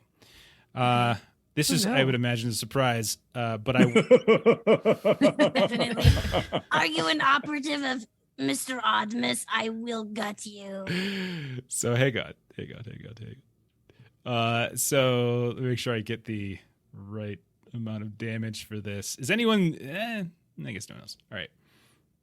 So I've been hit by a pine cone before. They can, Oop, that's the Smart. wrong die. It's true. They can be They painful. got some You sharp take edges. 7 points of damage That's a hell of a pine. Wow. as the pine Ow. cone erupts and shards of the like whatever that kind of bark is just tear through, cut into your bypass your shell, catch you in like the exposed places, and as those things dig into your skin, you can just feel cold, just this horrible cold. That does take me past my hit points. Okay, so you're into your strength? Into my strength. Okay. Do you have to Yes. take strength down? I took 1 strength down. Okay, so you're going to take a scar. Roll a strength. Go ahead and roll a strength save right now, and this is to see whether you stay up. 11, and I have 13 strength. Okay, so you are still you're not down. So you're still into this. The rest of you hear the sound of like, "You're not fucking taking this from us. We were here first." And this explosion goes off, and you look over and you can see that Dr. Bad has this little puppet guy who's squirming around in a half Nelson, but he still got this shotgun out and just totally blew up something on your turtle dove friend. So just to make sure I understood where everybody was. I think Leaky Lem was over by the controls, like while trying to figure that out. You do in fact smell that one of these levers over here smells like cranberries, strangely enough. Oh. Then Pace. Is that a fruit? What? It's got berry in the name. And then He's broken him. Melissa, as Pace, you were investigating the telescope. Yeah. And then I think the only person I wasn't sure of is Steven. Where are you at? Where's Cray? I said I was going with Leaky Lem to the controls. Okay, so the two other controls. Okay. So what do you guys want to do after you hear this sound? And you can see that your turtle dove friend just got shot. So initiative has started. Okay. You guys tell me what you want to do. I want to run over and I want to rip the gun out of the little thing's hand. Okay, that sounds great. Let's do. So we'll do a roll. We'll do a separate roll. It sounds like you're not attacking so much as just trying to take the gun away. Perfect. Yeah. We'll resolve that in a sec. What is everybody else doing? Well, I think if that works, I would like to perform a unique form of interrogation wherein I lift him up and I do the inverted suplex. That's a holding suplex where you just leave them upside down in the air for an extended period of time with their arm around their throat. Okay, now when you're ready to talk, Okay. we can work through this. Okay. You're not trying to do damage. You're just trying to impair them, basically. Hold him upside down. Okay. Squeezing his throat. Okay. Then let's see. Pace or Mullen, what are you doing? Pace is gonna just kind of duck under this table area where she was. Okay. What about Mullen you? got shot, so she's going to crawl away. As she says her favorite prayer is, "Blessed are the shelled, enlightened are the slow," as she kind of drags herself on her belly across the room. Okay. And then finally, Cray, what are you doing? It all depends. Is this a boy puppet or a girl puppet? So I'll show you what it looks like. In fact, let me go ahead and show you what I. Oh wait, where are they? Where'd they go? They're Oh. being held upside down by Mr. Bad. Go ahead and. Yeah, what's Mr. Bad look? Dr. Bad look like? You got a picture of him? Oh, okay. Muppets. Yeah. Oh my god, this So, is amazing. Mockeries are basically Muppets. Yeah. And so you all would be able to recognize a mockery when you see one. Now that they're lifted up and they're not face down to the ground. Oh my god, I love it. Okay. So is it the one in the front then? Sure. And that one looks pretty bird-like to me. They're not birds. They're mockeries. It They're looks not- very bird-like. They're literally So what not are you birds. doing? They're puppets. They're Muppets. They're toys. Is it a female Muppet? What? Can I get a roll? High or low? Always Again, go I'm low. not a real doctor. I've only played one in the ring. But puppets do not have legitimate gender. Okay. All right. So what are you doing? Cray, what are you doing? Did I not get a roll? What are you trying to do? I don't know what you're trying to do. He wants his bird to I want to flirt with lock the you into Muppet. it before. If it is a girl, then slang in the UK is that girls are birds. So I can hold a subdued bird in place with my nodding holder and interrogate it. I that way. appreciate No. the research that you did. However, this isn't the UK. This is Bastion. It is a mythical fantasy land. Can I get a roll for if that slang transfers over? It does not. Sorry. I rolled. Okay, then I hide with Pace. Okay. So Chuck Go ahead and roll a dex save as you come up and you're reaching for this gun. I'll say you could take it at advantage because you've got Dr. Bad there who's kind of holding him. So do a dex to see if you can grab it before he turns the gun on you and fires.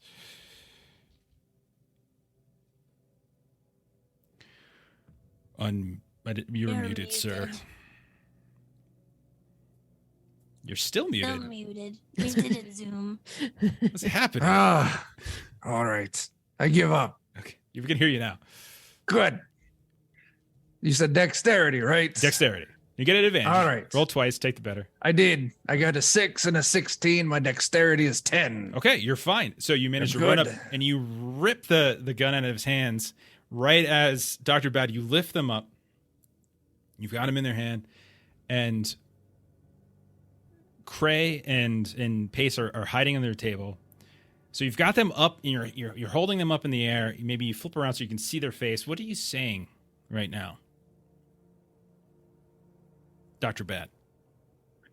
Now look here. I don't even know what you are wanting to accomplish. We don't care about your little room here. You knock this nonsense off now. You explain yourself, and maybe I don't tear the stuffing out of you. You think you're tough? You think you're a tough guy, huh? Because you got me all up in the air and you're threatening to rip my stuffing out. Want to hear something funny? Yes, I do. Hey, boys! And over by where Cray and Pace are, you hear like the snow just burst as another one of these pops out from the snowman, and they hold a shotgun down at the table where the two of you are. Another one bursts out of where the controls were, where Chuck had just run from, and it's got one pointed right at Chuck's back. And the fourth snowman pops up and has got their shotgun right to the back of Turtle Dove's head as she's crawling away. Yeah.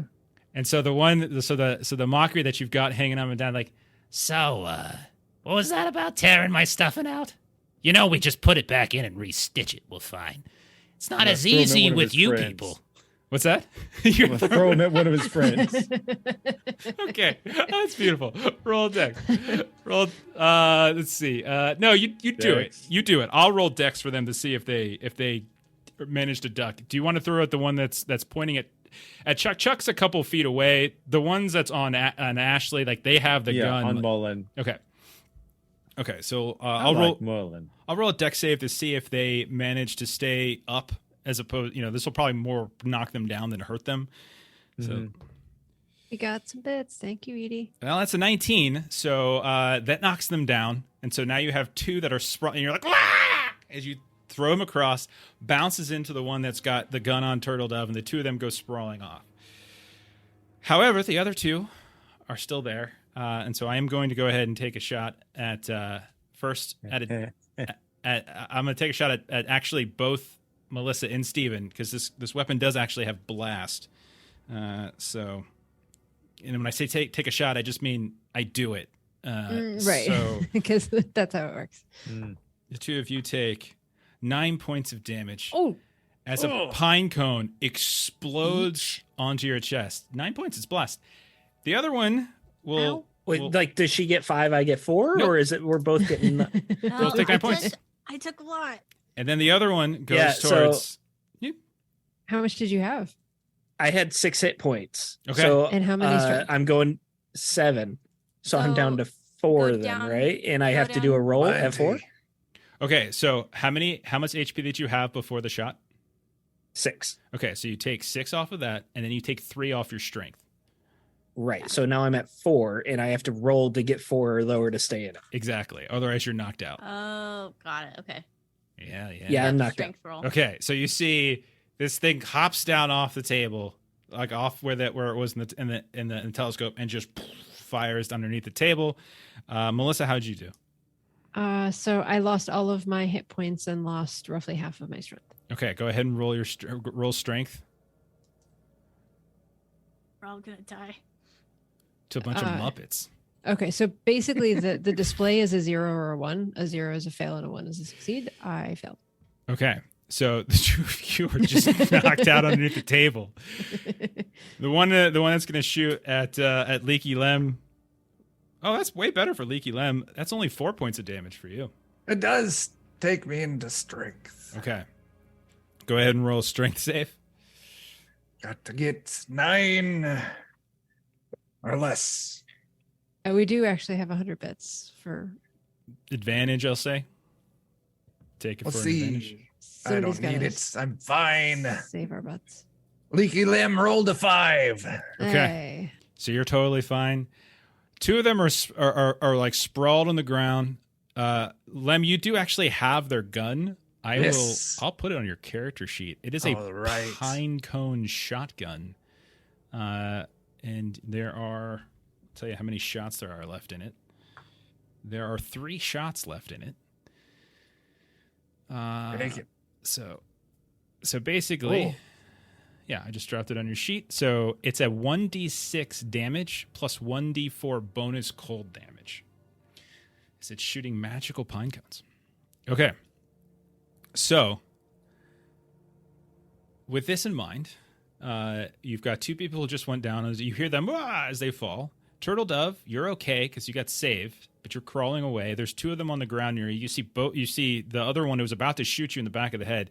Their gun has now started to just drag, like slide and sort of across the icy ground, and so it's too far away from them. So there's 2 on the ground right next to you. Neither of them have their guns. Lem, you have one of these guns, and there's one that's pointing a gun right at you. What would you all like to do? Those of you who can do something. I'll run up to the 2 on the ground Okay. and blast. Wonderful. Then, Jeremy, what do you want to do?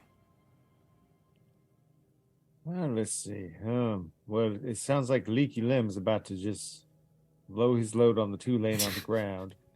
I should probably go help out with the other. What? I assume that they're distracted trying to murder my compatriots. So Oh, no, I'll try to take for them sure. from- I'm laughing at I'm the gonna- blow his load on the ground. No, of course, I know. But because they're distracted, I'm going to take them from behind while Leaky Limb blows his load. Okay, sounds great. And then Turtle Dove, what are you doing? The one that maybe I don't know because blast damage if I can attack one, but I would like to literally disarm them. You want to rip their arms off? Yes. Okay, all right. Nice. So, do you have any weapons? I had a shucking knife out. Okay, so if you want to say you're just cutting their arms off. Yes. Okay, perfect. So I'll say, what's probably the best way to do this is actually you go after one of them, you target one of them, and so that you're not splitting your damage, like you're not having Yes. to. Okay, Yeah. and so Jeremy will target a different one, but the blast will hit them both. All right, so those of you that are attacking, roll your damage. Okay. Okay. Oh, that's the wrong die. D6s. I got 7. Okay, all right, 7. I did 11. You know, Oh. 11 points. Yes. Oh, because wow. my melee attacks get plus D6. Well, are they living? Well, And can they swim? they These are can't. important questions. they can't- I probably should. I'm going to say they can't swim, but they are living things. That's an interesting question. We'll just go with it. It's fine. Okay. She rolled a d30 anyways. I did not. It's very clearly just D6s. I don't know if they would be called living or not. I'm not sure. They're Muppets. They We are probably look it up. Talking That's fine. and magical. Ask if they like fruit. What's the damage you did on yours, Jeremy? 8. Okay. All right. So, Jeremy, describe how you take this one out, because you do. Well, I come running up behind him. He's not seeing me at all. It's a running bulldog of sorts. I come up behind him, grab him by the neck, run up, put one foot up the wall, jump up in the air, get about 4 foot of clearance, and then just slam him down face first Okay. and just shatter everything within him that's solid. The head goes down. There's not a whole lot in him that's solid, but there's enough that you hear a crunch of whatever kind of wooden skeletal structure this thing has. The fabric of its face kind of rips open, and you see some of the stuffing come out. And he did actually fail his strength save, so he's out. Yeah. A question about that. When he squishes it, does it crunch or does it squeak? This 'Cause one they look doesn't like they should squeak. That's a good Oh, point. okay. Yeah, they do. There. Yeah. This one, it crunches. We're going to say it crunches. All right. Okay, then we're going to go over. If it's at all possible, I'd like to make eye contact with the one who was mouthy earlier. Okay. I'm just going to stare at him while I pull out some stuffing. And it looks over towards you, and it's got like this like smirk on its face, and it looks like it's about to charge you, but then all of a sudden Turtle Dove just reaches up and just hacks right into the shoulder and just yanks down, and this thing as all sorts of stuffing just starts pouring out of their shoulder, and they also collapse to the ground. However, they're conscious still. Then Tell Mr. Oddmas that I am coming for him. Who the fuck is Mr. Oddmas? What the Tell fuck him. are you talking about, you stupid turtle? Oh, God, you know how long it's going to take me to restitch this? Chuck, how much damage did you do? 7. Okay, 7 damage. Okay, you guys just wreck them. All right, one of them fails. And then he's like, "What the fuck? Who's Mr. Oddmas?" Boom! As the shotgun explodes, and then you see the rest of him just gets torn to shreds, and he falls to the ground. Yeah. And you see these 2 mockeries that Leaky Limb just exploded. One of them seems to be mostly intact. It's got some tears, but the one that Jeremy originally had in the hold and he threw, just got his arm ripped off. He's in just utter pieces. There's wood splinters, there's cushion, like there's that interior stuffing, and there's fabric everywhere. You can see like this glassy eye just rolling across the ice. Okay, so that's the end of that round. There's only one left. There's actually 2 that are conscious. One of them is on the ground having HP gone down. There's still one up with a gun. That's the only one. They're going to be like, all right.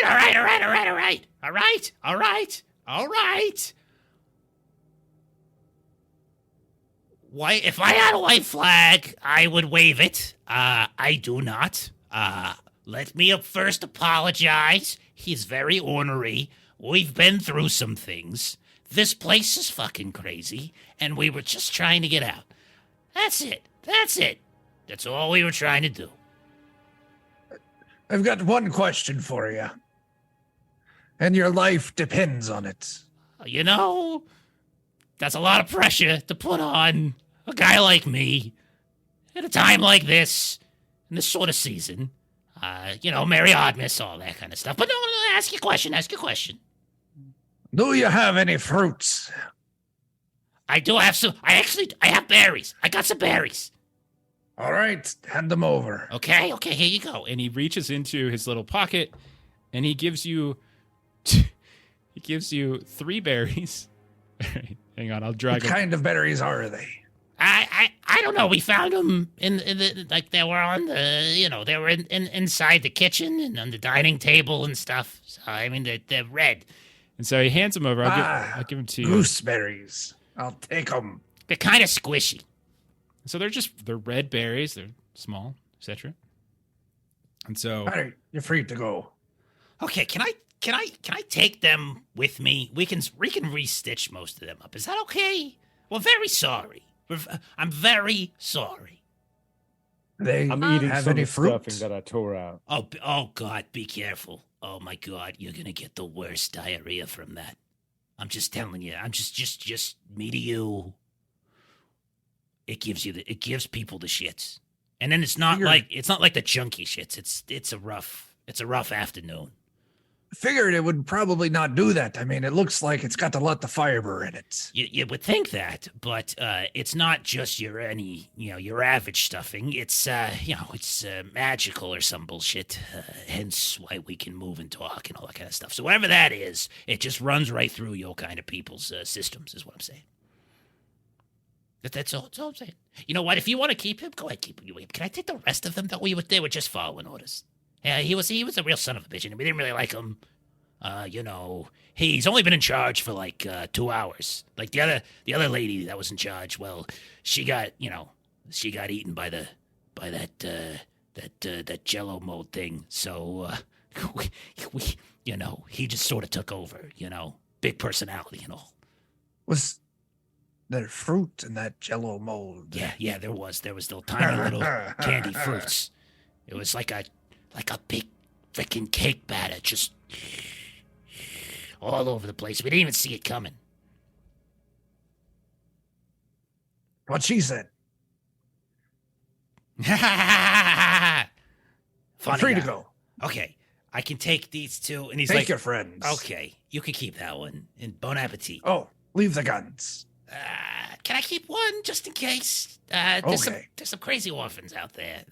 Oh, they left. Oh, sweet. We had to agree to pay them like a percentage of what we find, so that's good to know. So he We lied to them as well. Yeah, it's a good one. That's a good one.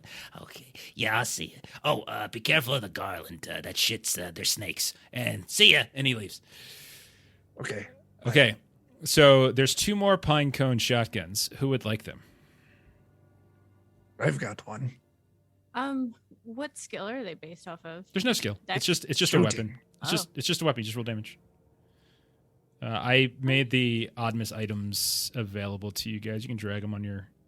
I mean, can you roll, I don't have care. safeguarded us and taken a great deal of personal harm in our interest. I feel it's only fair if you're interested. Well, it's either you or the One. chicken. I'll take one if that's cool.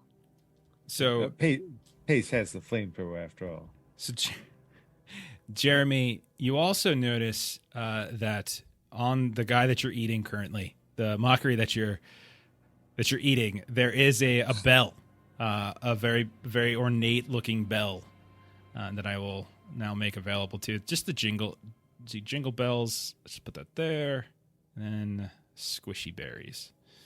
All right, so you guys should be able to see those 3 things. Meanwhile, after a couple minutes pass, I assume that you will all go and tend to pace at least. Maybe Cray. I was waiting. I was going to say, like, meanwhile, Pace and Oh my God, Cray this are on the distracts ground people. under the table. I will gently place a squishy berry in each of your mouths. Shh, you may, not you. The 2 that are hurt. Mm-hmm.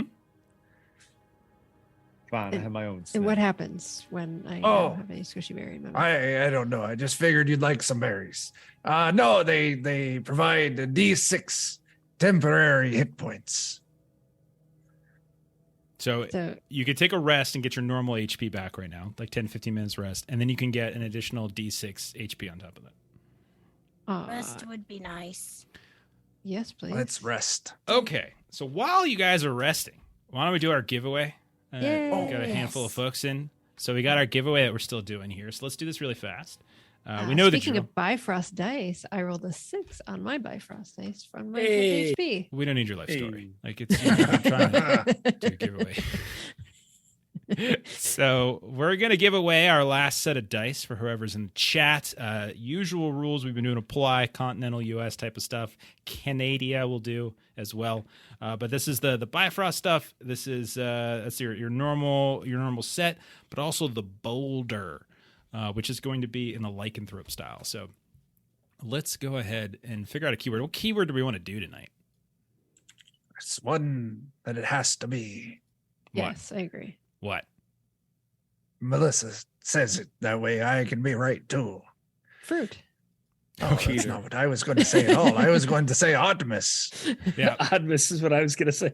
I Oddness. wasn't sure if somebody already said that in chat, so that's why I was Yeah, that's fair. going with Fair, something fair. that might not have been said. Okay. Although fruit has never mind, fruit has been said a whole lot. Orphan. Never mind. That was a horrible idea. How Okay. about berries? Berries. Let's do berries. Okay, so if you Did we want, establish those are fruit? so Yes. Yes. it's like Once again. it's like he just chose today, just you know. I don't eat many fruit. So anyway, we're gonna do the same thing again. We're gonna be giving this out to anybody who's in the chat who wants to join, who is within my shipping radius, which is continental U.S. and Canada. Go ahead and type berries into the chat, and we'll give it a minute or so here. So go ahead and type berries. Berries. Berries. Oh, there we go, Matt. Berries and cream, berries and cream. That's what I've been thinking the whole time. There we go. Got some entries. Is in cream now. a fruit? Yes. It's a fruit product. It's Is your Cow wife still in fruit. chat? Is Leah still in No, chat? she went to bed. Because I gotta feel like she's seeing you. She's like, oh my god, I'm actually kind of glad. She's so used to it, it wouldn't phase her at I all. would imagine. Okay. Berries in the chat.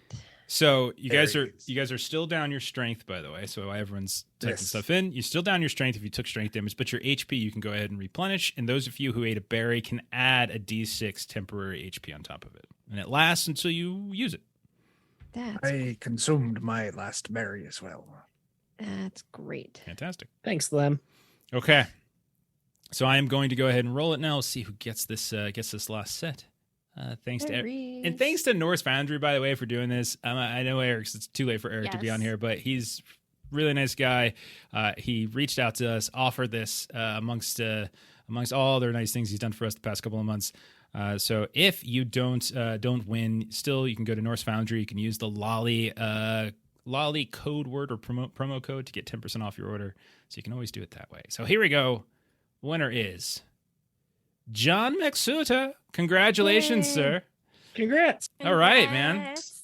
I will reach out. I'll reach out to you on either Discord or Twitch, and I'll get your address and stuff like that. We probably won't mail it till after Christmas. Probably won't get it until like Monday or Tuesday. But I'll reach out, or you can do it too. You know how to catch me, and just shoot me your info, your mailing address, etc. But congrats! Thank you to everyone who participated. Sorry if you didn't get anything. However, we have one more awesome giveaway this year, and that's on Tuesday. Mhm. Assuming Steven doesn't piss me off any further, he will be GMing that game. We are going to be giving away a very big, awesome RPG book for Haunted West. So if you didn't get your dice, no worries. Come back, try to win the book on Tuesday. Hang out in your post Christmas high. Okay. Awesome. Does the book count as a fruit? It's at least a fruit product. I'm so sorry, Jeff. Jason. You know, Okay. So I mean, it could have been processed from fruit trees. That's it. There you go. could have been. It's fruit adjacent. So we come back after a few minutes of you resting. Jeremy, did you eat the whole mockery? No, it was mostly just to be just an incredible jerk. in Fair front of enough. them. So then you guys are still in this observatory. You can see that there is one large set of very ornate double doors that leads out of here. There's still the telescope. There's like various cabinets and other tables and things around as well. But it's just sort of up to you. I searched the room. Okay. I'm going to pull the lever that smelled like cranberries. Okay. You pull the lever that smells like cranberries, and you hear the thrumming of gears, and you look above as the ceiling retracts. It's slow going, but eventually it retracts enough that the telescope is looking up into a blizzard-coated sky, and you can see that snow is starting to come down. Wind is starting to come down in the room as well, but you can look up. It's gray, dark, black. You don't really see any stars tonight because of the overcast, but it's nonetheless pointing in that direction.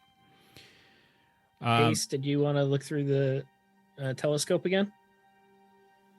Pace is like kind of wiping the berries off around her mouth. Yeah, sure. I'll take a look through that. Thanks for opening that there, Lem. You got it. Okay, so you look through the telescope, which manages to sort of push through some of the clouds and things like that, like the magnification of it all. It's still very overcast, but what you can see is it's got immense magnification, and you can see it has some kind of gadget or kind of attached to it. It's not just your average telescope. There's some sort of extra machinery. You know that this family is sort of like technical wizards, right? And you can see that it's actually almost like not so much infrared, but it's giving that sort of discoloration. Mm-hmm, mm-hmm.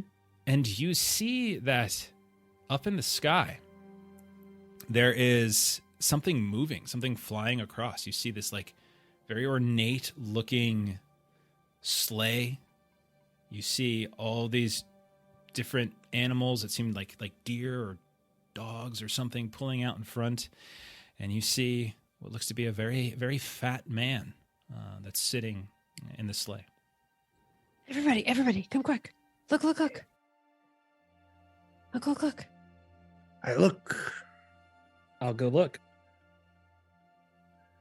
Him Man, is so looks like he big. needs to just. Sorry. No, it's fine. I'm just thinking that his bowl or his belly probably jiggles like a bowl full of grape jelly. That's And true. grape is a fruit. That is a fact, but I think he needs to speak with a doctor about diabetes. Diabetes. And so all of you take your turns, you look and you see, and they're just moving across and eventually disappear out of the range of the telescope to other portions of If Bastion. it ever approaches over the building, Mullen will shoot. It's not approaching over the building. Ah, And you said you were going through the cabinets, right? yes, Mullen search room. Okay. Mullen, do you have something against the fat man? Yes. Wrong button. Well, I don't understand what he is, but I'd be glad to assist you in that violence. We kill him together.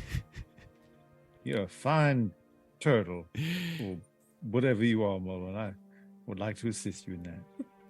You find a very beautiful set of stockings that seems to have stumbled out, you think, out of one of the mockery's bags, just a few feet from where, and it kind of from few feet from where you were.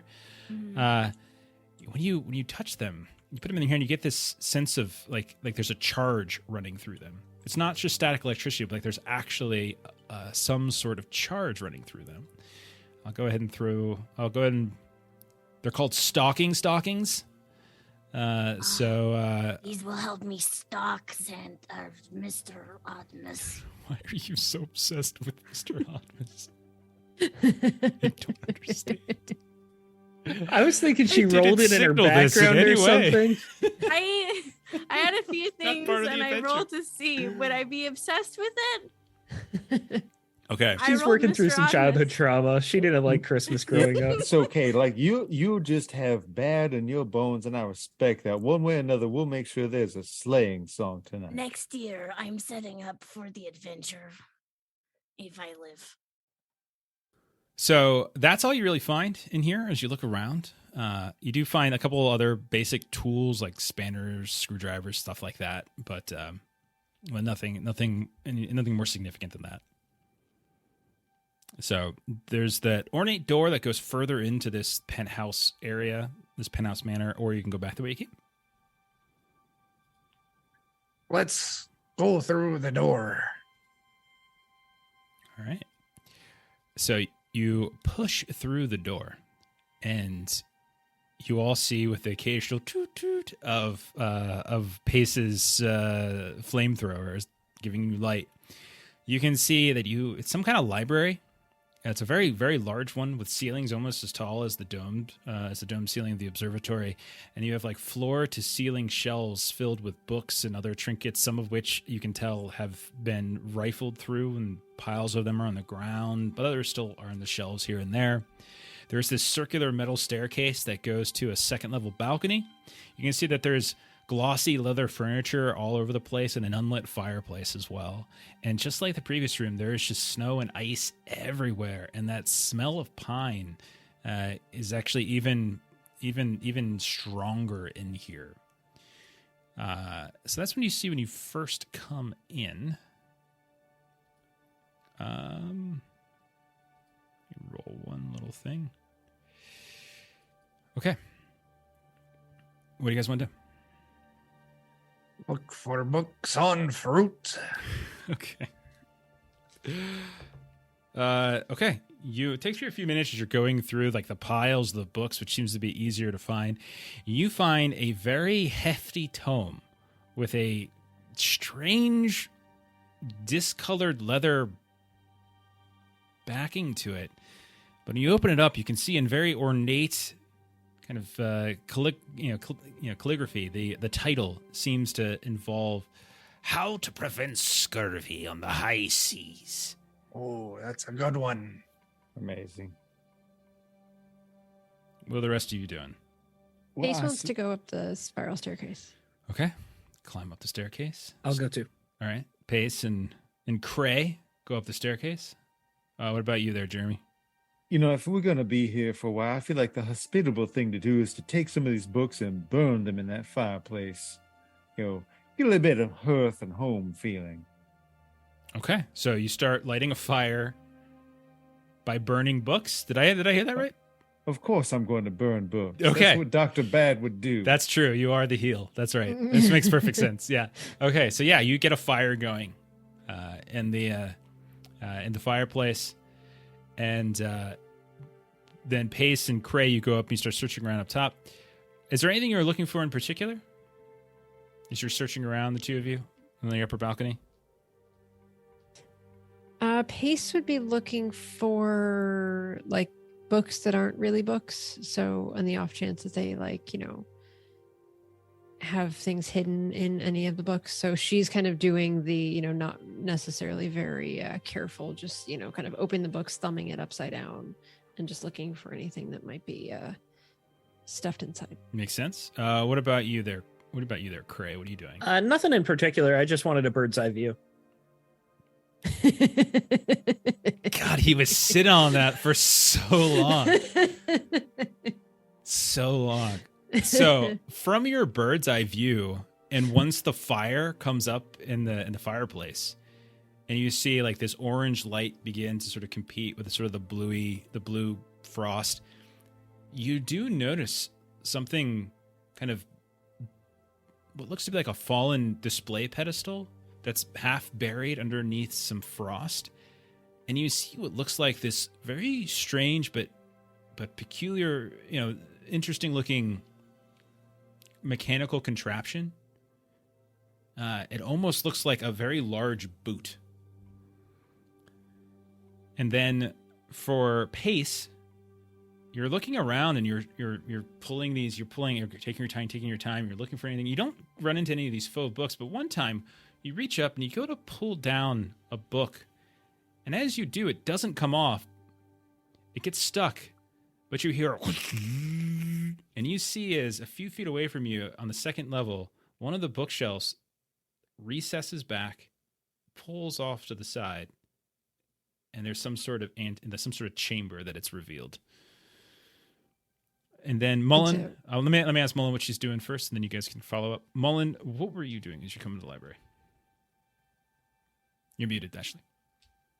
She's just searching the room, and she is telling Dr. Bad why she wants to kill Mr. Oddmas. Okay. So my goal to kill him is because one day my grandma got ran over by his reindeer and she died. On that day, I swore vengeance. Nice. Okay. So as you're doing that, Dr. Baz, go ahead and he's putting the books on the fire. You hear from the bottom level in like one of these corners as you're going around, you can see that there's this there's different, things on the shelves. But you hear, Hey, help. Please, help. you look around and you're like, it takes you a second. And you're like, where the hell is this coming from? And then you notice, Mullen, that on one of the shelves, you can see this beautiful, about 4-inch tall gingerbread man cookie. Leg bit off. And you can see the mouth moving where the frosting is. And it's saying, Help, please. Help. What happened to you? One of the mice got me. Oh, it hurts. Oh, that's terrible. It hurts so bad. How can I help you? Can you bake me a new leg? Probably eventually, yes. Okay. And Mullen's wearing those like high waders or fishing waders. So they like come up to her chest and she's got like a singular pocket in the middle. And she's like, this might not be very comfortable, but I will put you gently here for now. Okay. thanks. I gotta get back to my squadron. Thanks. You got a squadron? I'm at squad, sorry. I've lost a lot of blood. Frosting. Okay, we'll get you more of that too. Okay. So you get this little gingerbread man. So I will go ahead and I will make that available to you. On you can go ahead and drag it onto your character sheet. Okay. There's an injured gingerbread man. All right, so let me cycle back. So Steven, were you doing anything with that object you saw from the Yeah, I'd bird's eye like to view? check out the boot. Okay. You head on down. You pick it up, and as you pick it up out of the ground, you notice that it's like this big, heavy brass boot with all of like the toes are very clearly like separated. Like it's not like this rounded thing that you can see actual toes. Yeah, Right, Vibrams. Right as you pick it up, it accidentally shoots, and you see one of the toes just goes fires out from where the boot was, and just goes and just explodes against one of the bookshelves. There's a small little burst of flame, and then it goes silent, and you can see the middle I don't toe know is about missing. that. It's just like you chose today. It's a one shot. I'm allowed to. No, you're not. Okay, so I will put that. I will make this mistletoe available to you in the on Foundry as well. Mistletoe. Gotcha. If you would like it. And then Melissa, you just open up some sort of special room up here. What would you like to do? I would like to go into the room. All right, you step inside, and you can see that there is this private vault, and you can see that there are about 4 different safes in here that all seem to be hooked up to some sort of generator. There's a hum going on inside of here, but there's 4 very heavy-duty looking safes. Each of them is about 5 feet tall and about 4 feet wide, and another probably 4 feet in depth, and they're stacked 2 and then 2 on one side of the wall. So Pace will give the lower right one a shot, solo, and see if she can get this safe open. Okay. Do you have any tools? Do you have any? What's your approach here? Okay. I'm thinking Dex, just trying to. I just want to know. Describe what you're doing. So she's gonna do the because it works in the movies where you hold your ear against it and you just listen for the tumblers. Okay. And, that. You lean your head down. You put your ear against it, and you go as the electric current that's coursing through the safe courses through your ear into your brain. You can go ahead and you can take just 2 points of electrical damage. Thank goodness for those berries. And the rest of you maybe hear her yelp from up above. Yeah, there is definitely ow. There's some safes up Pace. here. Did you put your finger in the socket again? I stuck my ear on the socket. Hurt my head. And Mullen starts mumbling to the gingerbread man in her pocket. Base, she always electricity? I do not know she does. She always electrocutes herself somehow. That's how she screams when she's electrocuted. It's so nice that we work together enough that you know the different kinds of screams. And then if she's caught on fire, she does, oh! It's different. It's very weird. Has she caught herself on fire with the bagpipes? I'm sure. That's very I'm much sure. often.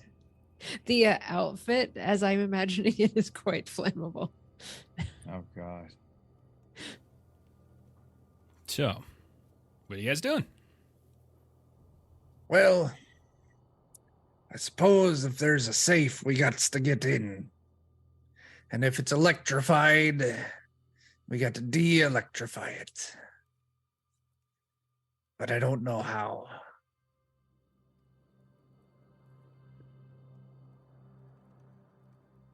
The fireplace. I did sort of ignore the big thing in the middle of the I saw safe, tried to open safe, but they all connect to that thing over there. And I didn't do anything with it though. I'll just go throw my net at that thing. Makes sense. Makes sense. You no roll required. You net that generator thing. No problem. I've got it. It's not going anywhere. It's stationary now. We can tame it, then ride it across the high seas. I would like to shoot it. Okay. Roll your damage. Silky Silky smooth my ass. The bird's eye view one. I really actually like that one. But there were so many other bad ones ahead of time that I didn't want to give you the satisfaction of saying it was a good joke. You got to try a dozen puns for the one that sticks. That's fair. You know what they say is that you miss every pun that you don't take. No, that's not right. If at first you don't succeed, you keep trying. Try again. Mm-hmm. I rolled a 7. Yeah. So by the way, each one of those guns, I forgot to mention, each one of those guns. How many bullets? Yours has 2. We'll say 2 now. You used 1. Okay. And then Chuck already gave yours, and the other one, whoever got the other one, also has 2, like 2 big old pine cones. So there's a limit to them. But you fire it, and you can see it does certainly explode a certain amount of this pine cone debris into it, but it doesn't seem to disable it. It doesn't seem to break it entirely. This thing's pretty sturdy. Cannot hear you, Ashley. You are muted. No. The cold does not bother it at all. Doesn't seem to now. Okay. I'm out of ideas. And Mullen just sits down. Okay. Mullen will think. All right. Pace has recovered a bit from kind of the tasing that happened by the safe door, and she's just gonna kind of look around and everybody say, "Time for flamethrower." Not Okay. against it. I do have to wonder while I'm tending the fire, burning all these books at the fireplace, was there a fire poker by the fire pit? Indeed, there is. Delightful. I'll be wandering around, doing my little jaunty ditties, like singing an Oddmas song and twirling around like a walking stick. Okay. As you're doing that, you hear various Oh, no. noises coming from up above. You can see that the door that leads out of this library into the rest of the apartment, not back towards the observatory. It was never fully closed. It's kind of ajar, but you can see it slowly starts to open up, and you hear a clip, clop, clip, clop, Hello there. and this strange kind of almost flute-like sound kind of follows it as a very strange-looking creature steps into the room. And you now see it. You're just a handful of feet. I'll show it to you. It very much looks like a reindeer. You see, it looks like it's coated in frost and almost as if the inside, like the ice itself, which is almost like its dermis, there's all sorts of like decorative runes and things. And it has these very thick looking antlers that are kind of pushing out from its head. And you notice that as it's walking in, there's no breath coming out of its mouth, but you do see like tufts of like air coming up out of its antlers. And each time it does, you hear the sound of like a little flute trill, like as it steps into the room. And then it just kind of cocks its head as it's looking at you.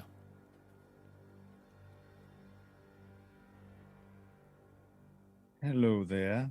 You are an enchanting thing, aren't you? And I'll just kind of be like, have my hand near the jingle bell.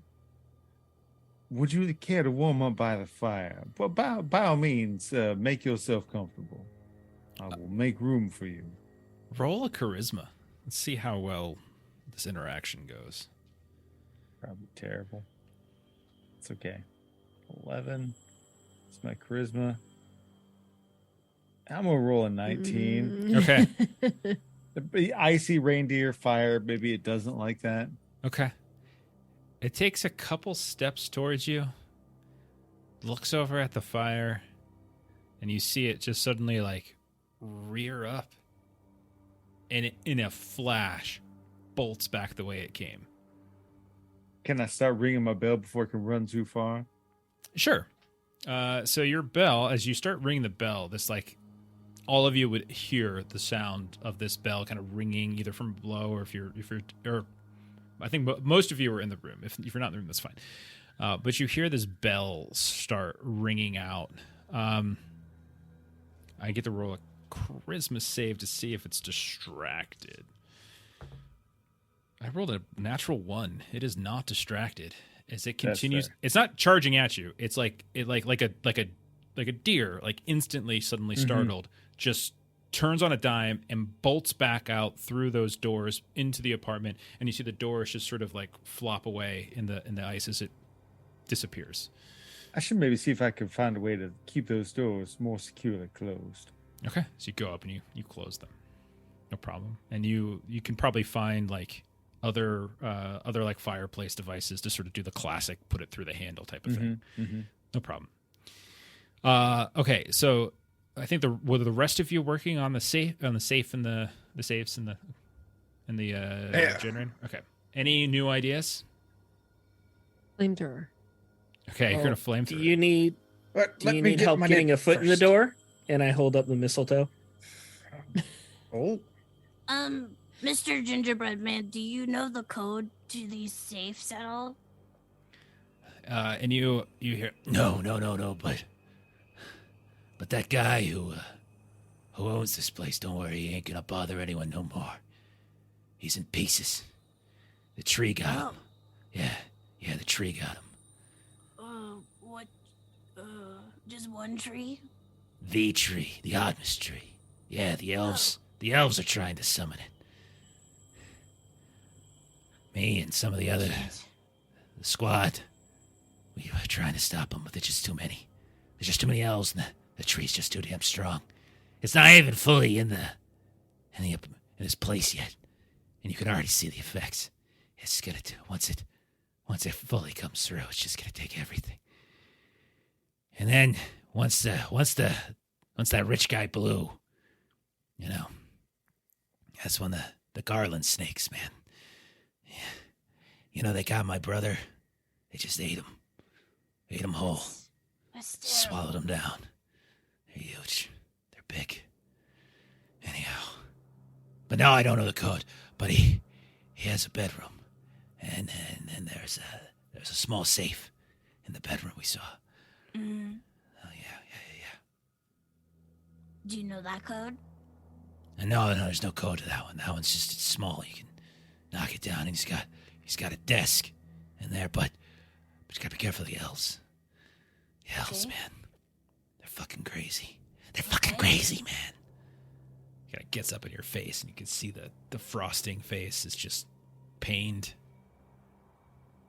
And like Mullen like awkwardly like pats his head to help keep him secure in his pocket. Little bit of gingerbread crumbles. Oh God! Why would you do that? Oh, I'm sorry. Oh, come on now. And she like gets the piece and she gets spit and she sticks it back on. Oh, that's gross, but it's also kind of nice. Do it again. We're not that familiar. Okay. Sorry. It's just if you could find my leg. No, it's probably gone. Okay, it's fine. We'll look. Okay. Okay, flamethrower, we do. Or should I punch it first? No, don't punch it. You break your fist. That thing's made out of some sort of metal. It's special metal, Oh, okay. This guy he was opening up portals to our realm. And that's when the elves saw it, and now they're trying to make the portal bigger so that the tree can get through. Yeah, he's been... So would taking out the generator be bad for what you're trying to do there, Mr. Gingerbread? No, I don't give a shit about this generator. I'm just saying, I don't want her to get hurt. She's the only one who cares for me. If we kill the tree, then we fuck up Father Oddmas.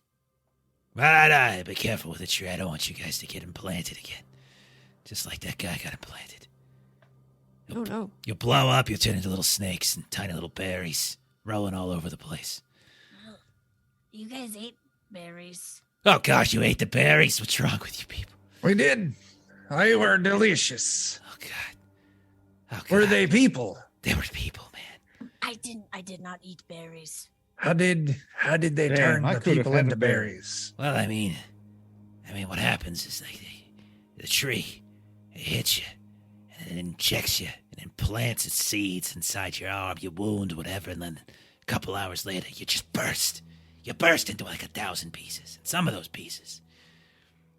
pieces are tiny little red balls. And then out from all that explosion, that's where the garland snakes come from. Yeah. And that's what my guys got taken out by. So, it's just snakes and berries everywhere. Snakes and berries. Snakes and berries. Very well.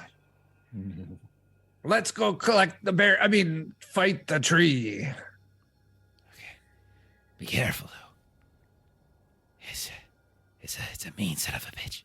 And the elves will be, they'll be summoning it. So you take out the elves, the portal will close and half of it'll get cut off.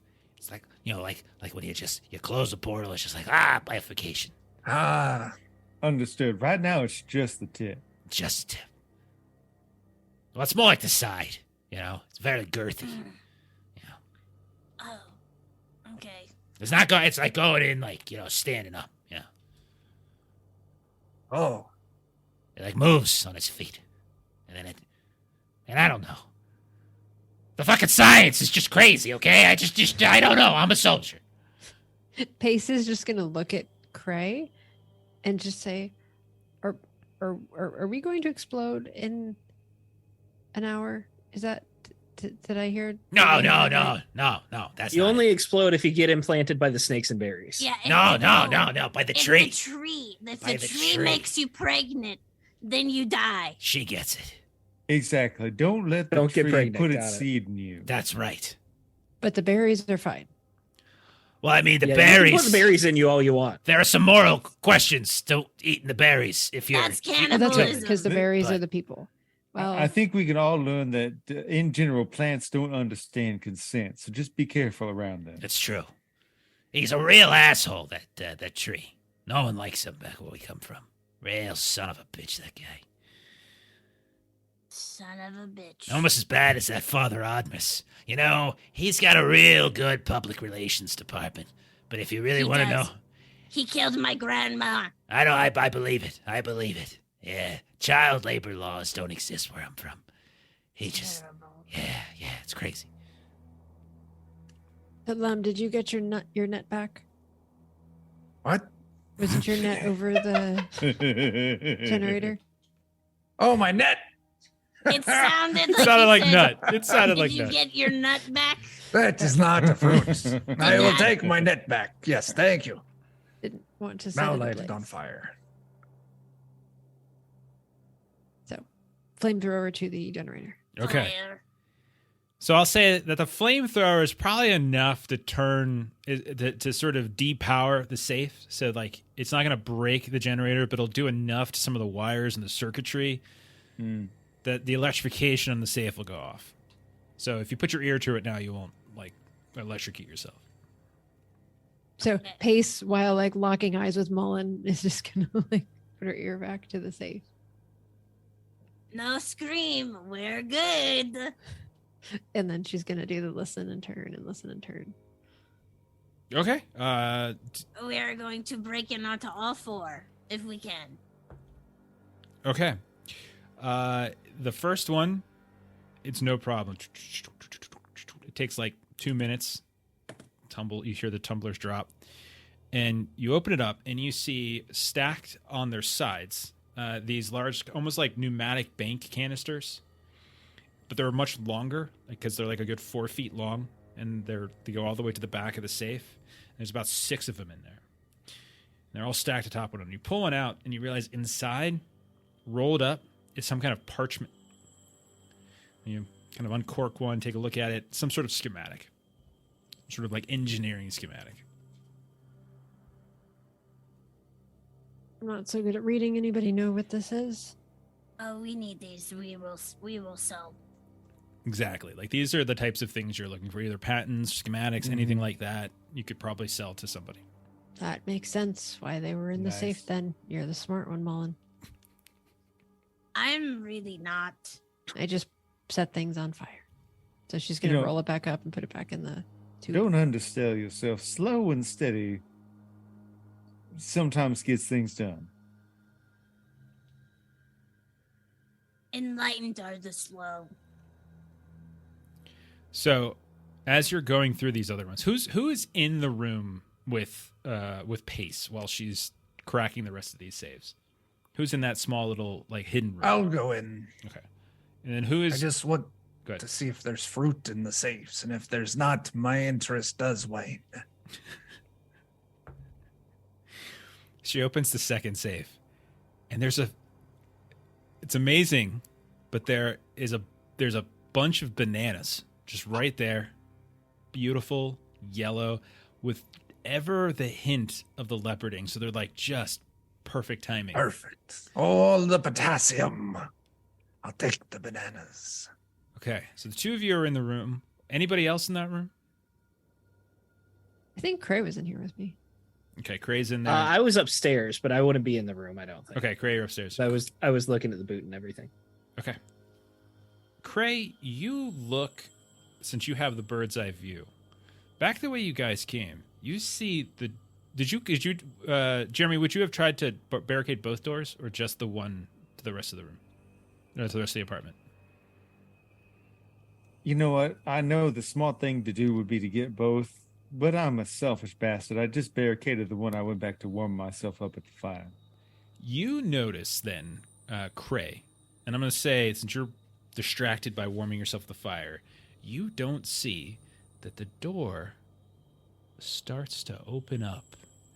And Cray, you see creeping into the room 3 small-looking creatures dressed in colorful, furry clothing with giant, leathery ears.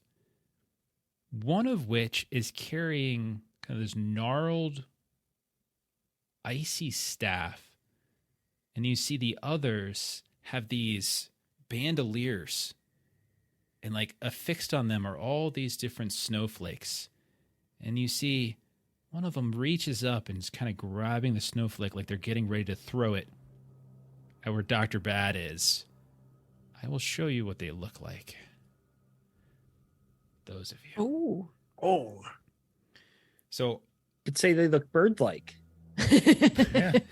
Amazing. What time of day is it? it's nighttime. It was evening. Yeah, it's nighttime. I'd like to assume I'm also reapplying all of my essential oils. Of course. In the heat of the... Of course. But Cray, I will give you, since you're up here and you see this, I will give you an action before they do something.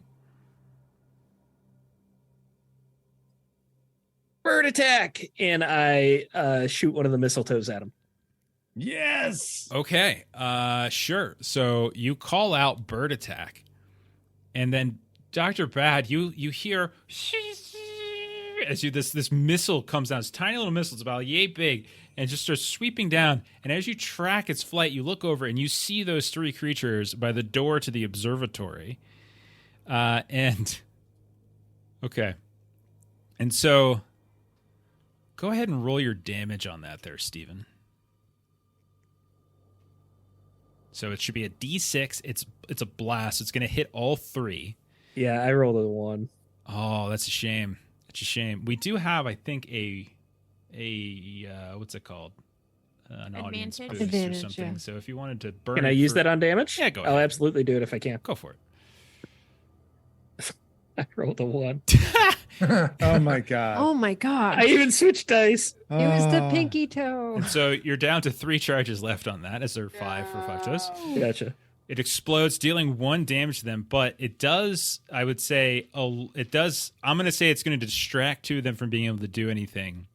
And I will say that, Jeremy, roll a dex save to see if you react fast enough before the one that had the snowflake ready throws at you. If you react fast enough, you can go before it throws. Okay, I need a 15 or lower. Nope. Okay, so it's instead going to throw this this snowflake at you, and you just hear, and it just clinks right into your oily skin, and you're going to take, you're going to take 3 points of damage as it sticks very lightly into the muscles of your shoulder, like right where it meets the pec. And it's not so much the pinprick that hurts, but it's the sudden blast of cold that courses through your skin. And I'll say that is enough of the surprise between Cray and this one, and we are now in combat. Everyone's aware something's going down. The rest of the 3 of you are up in the room, but all of you have heard the shouts. What are you all doing? I'll run up to the balcony and see these little bat-eared and throw my nets. Okay, you throw your net down. Okay, since you're above throwing down, I'll give you advantage on this roll. So roll twice. Nice. Actually, you're just rolling. Yeah, I would say roll. I'll give them disadvantage because I have to roll to see if. All right. Because in the case of the Dex, it would make more sense if they rolled. Yes. So I'll give them disadvantage. And the net does deal damage as well. Roll the same freaking thing on both of them. Okay, so they are all trapped in the net. Well, I've got to roll my damage, and if it's 5 or more, okay, they're trapped. Go ahead and roll your damage. God. No, they're injured, but not trapped for 3. They scatter, but they still kind of get parts of the net scraping against them. But that's fine. So we'll say they take that damage. What is everybody else doing? I think I'd like to pull on that net, try and get them clumped together, and then just jump up and do a missile drop kick into the lot of them. Okay. Ashley or Melissa or Cray, what are you doing? If I use the mistletoe now, would I also hit Dr. Bad? No, you're fine. It's all happening kind of at the same I'll time. keep doing that. So yeah. Okay. So you're firing another one. Because then we can have some hot missile drops me down to 2 action. All right. And then because I'm going to, I have Chuck's damage recorded, but like I want to see of whoever's attacking them is going to get the most. So then Ashley and Melissa, what are you doing? I would like to try and disarm the staff, rip it out of his hands. Okay. You are up on the second. I'm up there, so I have to come down. Yeah, you'll probably have to spend this turn closing in from them. Yeah. Fair. Unless you wanted to try to fly down from the top. If you wanted to come off the second floor and jump on them, I would say a dex save on your part to prevent something bad happening to you. I will do it. Wait, Mullen can fly? No, but I am going to. We're about to find out. Is she edible? As we've learned, yes. I am a turtle. And turtles can fly. We know this. I've watched Gamera. I got a 10. Yeah.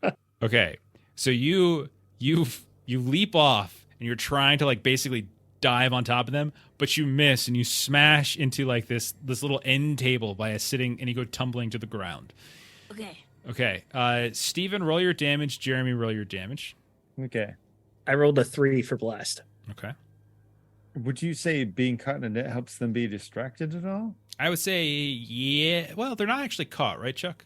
Yeah, so they're not caught, so no, not in this case. I'll just roll 2d6s and we'll take the best. Okay, sounds great.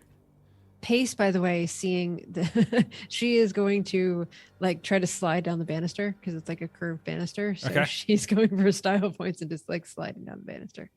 Okay. So you start sliding down the banister. Yeah. Jeremy did 5. I think it was like a belly flop that Mullen did. It was just like she went out and then she stopped. So All at once, this happens. We see Lem throw his net out. We see the missile come flying down. We see Mullen Libra miss completely and just face plant onto an end table there. We see Pace start to weave down the railing itself, and then Dr. Bad is coming in after the explosion of between the missile and the net. Jeremy, you get to take one of them out because yours is a single target. So I'm just going to say yours is going to take one out. The other two are up because they took like blast damage, but they couldn't take your additional damage as well. So 2 of them are still up. Which one would you have gone after? There's 2 that have like those bandoliers of snowflakes, and there's one that's got that gnarly looking staff.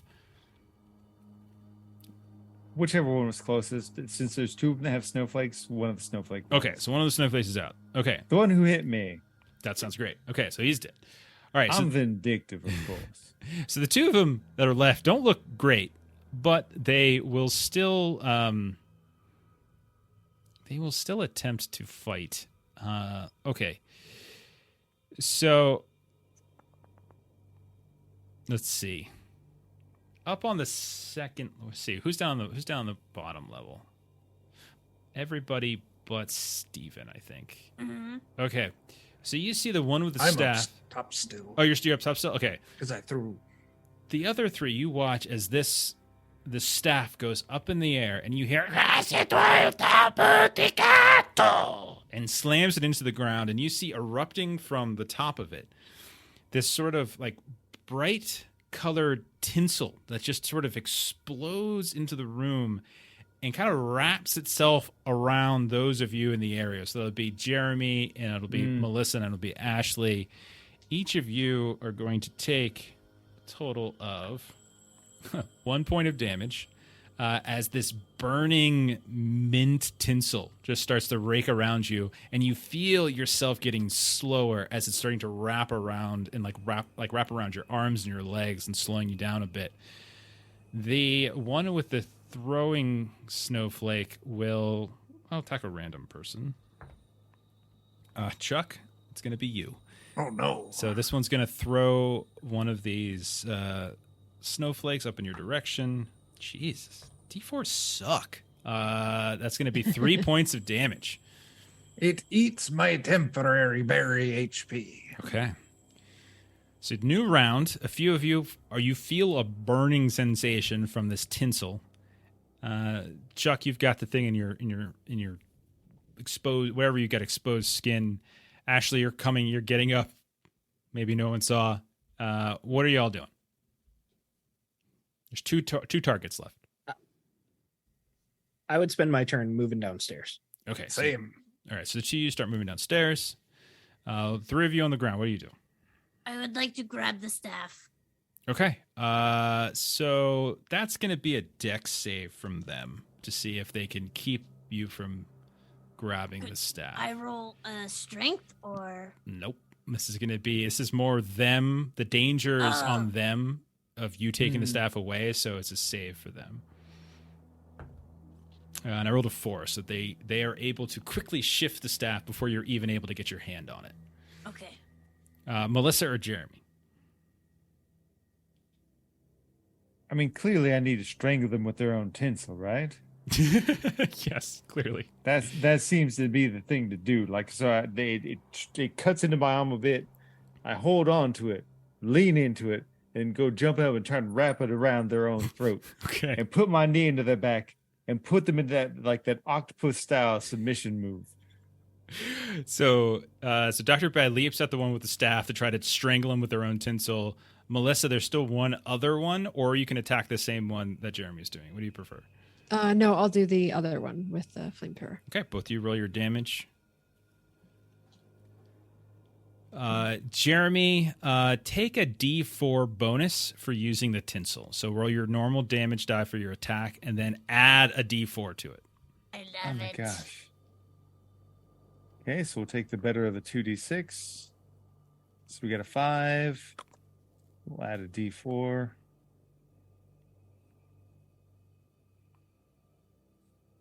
So is that 7. 7? That's Okay. not bad. And then Melissa? 3. Okay. So both of you, describe your kills. I mean, it's like a guillotine, basically. You just put enough pressure on it at a high enough point, and it just pops the head right off. Like a hot knife through butter, the tinsel just and then whoop, up it goes. And as it lays on the ground, you see the head rolling around. Fuck you. And then we go to Melissa. When it lands on the ground, Mullen kicks it into the fireplace. Yes. And it just starts burning away in there. And then Melissa, describe how you take this other one out. So Dr. Bad goes high, Pace goes low. So kind of flamethrower like aimed at the feet so that the flames just can go up from there. Okay. And so the other ones got they're turning to you to about to throw their snowflake. And right as their arm reaches back, the torch just over top of them. The snowflake just melts in his hand. He looks down at his clothes, these tiny little colorful clothes that are now on fire. And he's like, ah! Ah! And he falls to the ground, burning. And they are dead. Now what? I get my net. Okay, yeah, you recover your net, no problem. I also get his net. No, you don't. Someone get the staff. There is a staff, and there are 3 throwing snowflakes that have not yet been melted. So I will give you access to those as well. And Would you like the staff, Mullen? Whatever. Everybody want. Does somebody want my pine cones? I have 2. I already shoot flames. I don't need to shoot pine cones. I'll take your pine cone ammo for my shotgun. Okay, here you go. Gray, did you want magic? I'll take some throwing snowflakes. Go for it. There's 3 total. They're reusable as long as you don't crit fail. Like on a... Okay. As long as... Yeah. I'll take 1 then. We can split them up if they're reusable. All right. So... Seems like a bad combination to have the flamethrower and snowflakes. So I'll pass. That's fair. So if you go back, it's really just a matter of time to get the rest of the safes open, if that's what you want to do. Yeah, so you go back, get the rest of the safes open. And there's more stuff. You keep getting these tubes open. And, you're keeping an eye on the doors. You hear the sounds of something coming through the one that you have barred.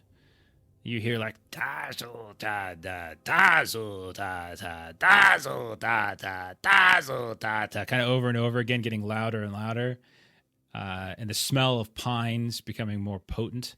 But no one comes to the door, and no one comes back through by the time that Pace is able to recover all of these tubes. Okay, do we deal with the tree, or do we leave? Or do we try and go into master bedroom and get the other safe? I think for the good of everyone, we should go and fist fight the tree. I would like Pace to light the tree on fire. It's fair, too. I would like to suplex a flaming tree. And I would like Oftentimes, go. You find rare birds in trees, so I'd be interested in checking it out. There are. It sounds like there's something for all of us and the greater good. I would great joy if Dr. Bad popped more elf heads off like they were party poppers. Mullen, I knew we were going to be fast friends. I'm so glad we're on this adventure together. Yes. So where do we think this tree is? Through the doors. Yeah, probably where Oh, there's a elves door. are. I was busy with the safes. I didn't know there was a door. Yes. We should be stealthy, probably try.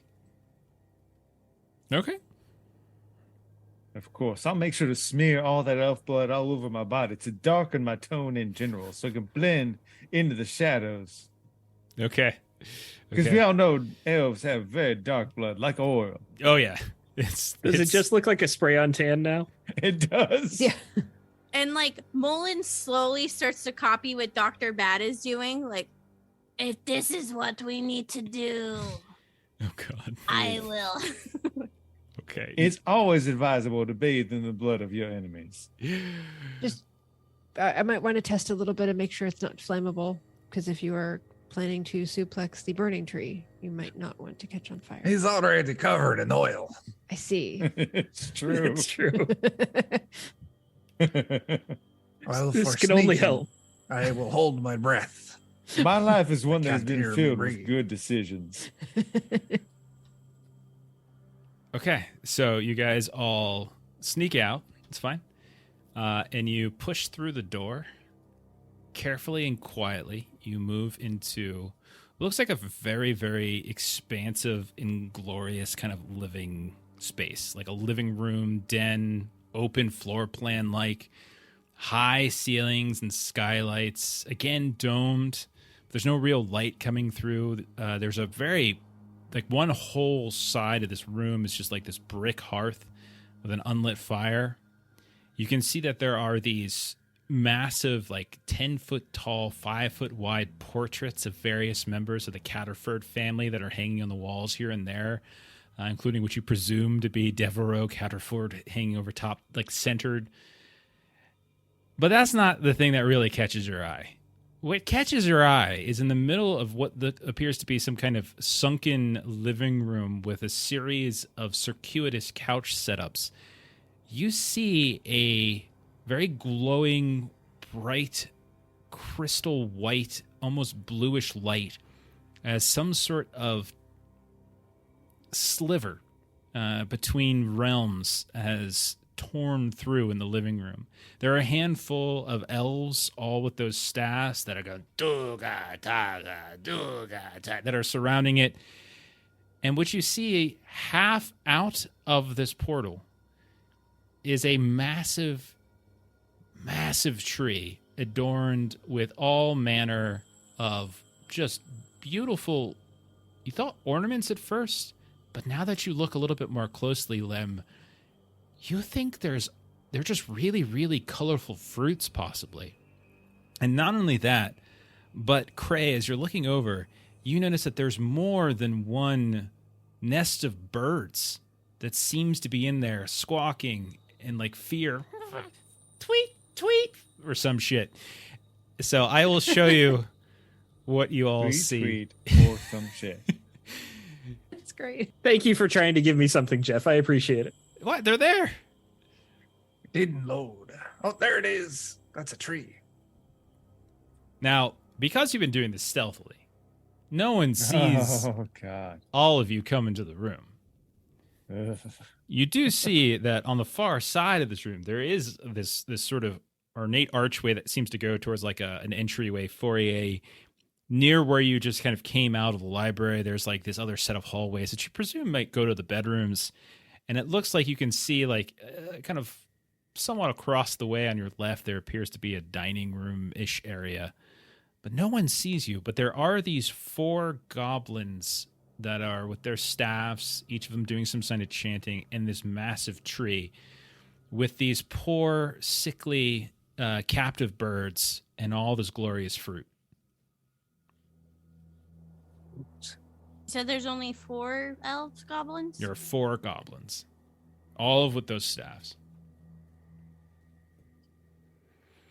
So anyway, I started blasting. Mistletoe. Okay, so because you guys are all from stealth, I'll say you get the jump on them. Okay. So let's just remember, let's pick our targets. There are 4 different elves. You could probably get 2 of them with a blast. They're kind of all spaced around in sort of like a compass area. You should probably get 2 at once or something like that. The tree is at least 20 feet tall, almost as tall as the ceiling in here, and it's about half in. And there's like roots they're trying to dig into like the marble floors. So those are your 5 apparent targets. So who is targeting what? Would you say that there's a drink cart nearby? There is, let's see. There is a wet bar, but it's on the other side of the dining room. Okay. Is it a female wet bar? I don't get the question. This went right over Mullen's head. It flew right over your head. Yes. I'm sorry. I am reconsidering my blast. Okay, I will Sure. hold on to that thought. And I will let you all blast. And I will also blast. I blast the second one to the right. An elf? Okay. Yes. All right. So you blast. Elf will say number 1. Okay. All right. Pace would blast the first elf on the right. Okay, that's elf. Wait, is that the same one Chuck just said he was going to blast? No, He I said did second the one on second. the right. Okay. So then that is going to be You said we could get 2 elves at a time, right? 2 elves at a time. All right. So there's 1, 2, 3, and 4. You can get 1 and 4 together, 1 and 2 together, 2 and 3 together, or 3 and 4 together. North, I south, want east, the ones west. that they're not doing. Okay, fair enough. So you're going to take on 3 and 4. Oh my god, the diagram I'm drawing right now is... While they do this, then Mullen wants to sneak to the wet bar. Okay, so you're not going to attack. You're just going to head over. And yes, Sounds good. Jeremy, what are you doing? Well, seeing as they have these staffs, I think it'd be fun to just kind of like do a choke slam using their own staff to raise them up and then crack the staff down upon their own throat with my knee underneath. Okay, and I will say they are probably distracted, so you can get that. I'll do my vial driver. Okay, and then Steven, you're going for like the back two, basically. I'm assuming you're shooting your missile through the air, Yeah, mistletoe. like a bird. Okay, all right. So it sounds like everyone's damaging something else, and then Ashley, you're moving to the wet bar on the other side of the room. You Yes. do, no problem. There are several very beautiful crystal decanters filled with all sorts of booze. How about let's start with Chuck. Chuck, roll your damage on 1, and because you guys are, I'll give you all like roll twice and take the better because you're doing this from surprise. Ooh. All right. First roll was 7. Second roll. Oh, that's math. 9. 9 will do it. Describe what it looks like as you take this one out in one shot. I say, hasta papaya, and I just blow him in the back of the head. Oh, God, Chuck. His head falls down. There's a big old hole in it. It rolls over, and it looks back at you, and it's just like, oh, God, Chuck. But it slides on the icy, like, marbled floor into the fireplace. There's no lit fire there currently, but it's there. It's waiting. Okay. So, Chuck, you take yours out. Melissa, why don't you do yours? All right, so I rolled a 3 and then a 7. So the 7 is the better one. Okay. So 7 is actually also enough to take one of those out. So describe what yours looks like. So I'm going to say that Pace goes a little stylistic here. And so she's like making a P with her flame. So she's like starting at the bottom and kind of going up. And then like you see like a little Okay. P with her flame. All Sort right. of like the- So you just, It's like, oh, gosh. as it turns around, as its ass is lit on fire. Jeremy, you got a solo target as well. So go ahead. Okay. Let's see what the other 2 is. A 7.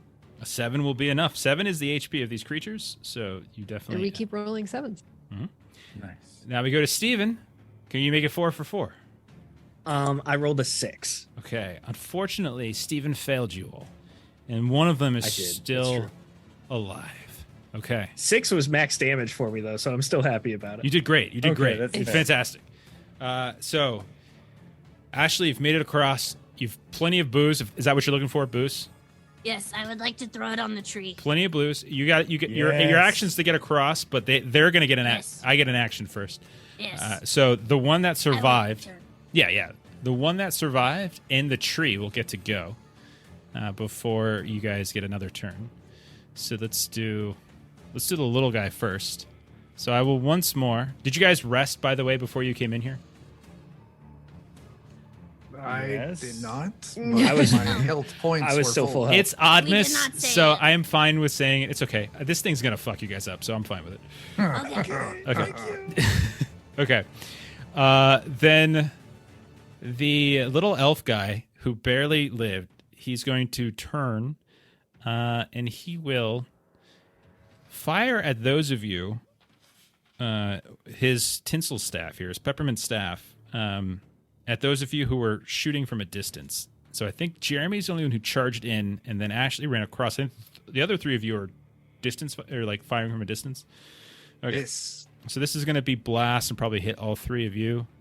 So this is, where is it? 1d4. Okay, 2 points of damage as the tinsel erupts and just starts to burn through your skin.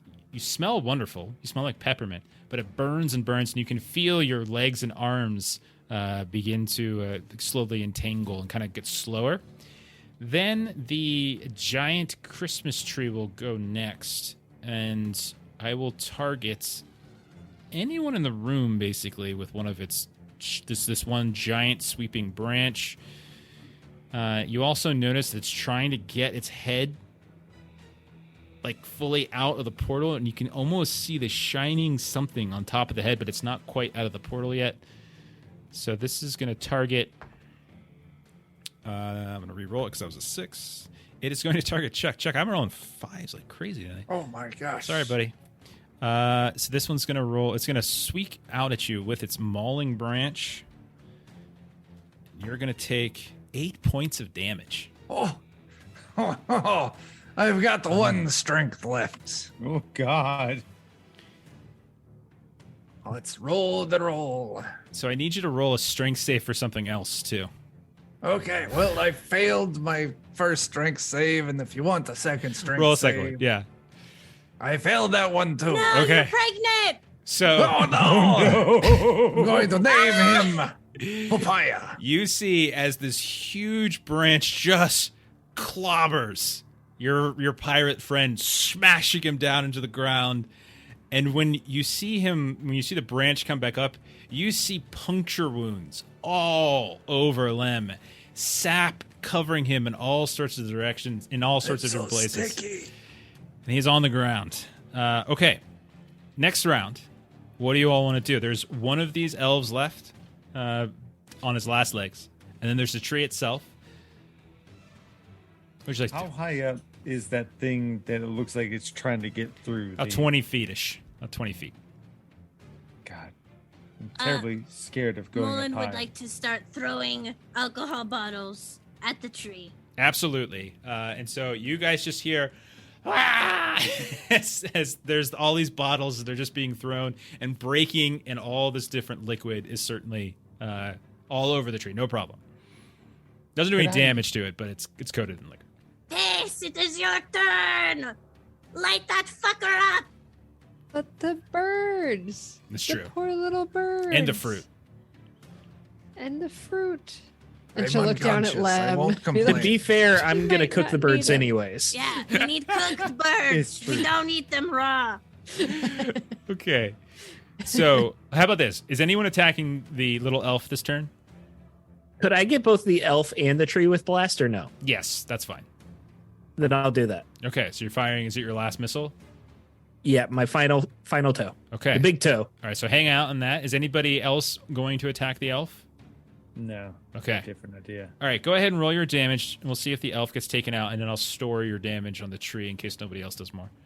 You have faith in Cray. So roll your mistletoe damage there, Steven. You can do it. You're definitely going 4. to kill the elf. Okay, so right now, the best damage on the tree so far is 4, but we'll see. Actually, missiles explode, and there's liquor on it, so your damage is going to be doubled. So you actually do 8 points of damage to it. Hey, thanks, Mullen. That's currently the best damage that's on it, but there's still 2 people to go here. Also, you do have the berries. Do you have any fleshy berries around? Guys, ate them No, all? we ate them all. Okay. Yeah, we ate them all. All right. So then, Melissa, Jeremy, what are you two doing? Flamethrower at the tree, I think, Yeah, I mean, unless Dr. Bad flamethrower. wants to go first. Well, I had an idea. So there's all this tinsel around, and I think I would like to try and basically lasso that. I assume it's a star upon the top of the tree, and just do my best to try and rip the star off the tip of the tree. Okay. So this doesn't sound like an attack, more of like a grapple. So let's do I think it's going to... you're probably in more danger doing this than it is, so roll a strength save to see if you can do it.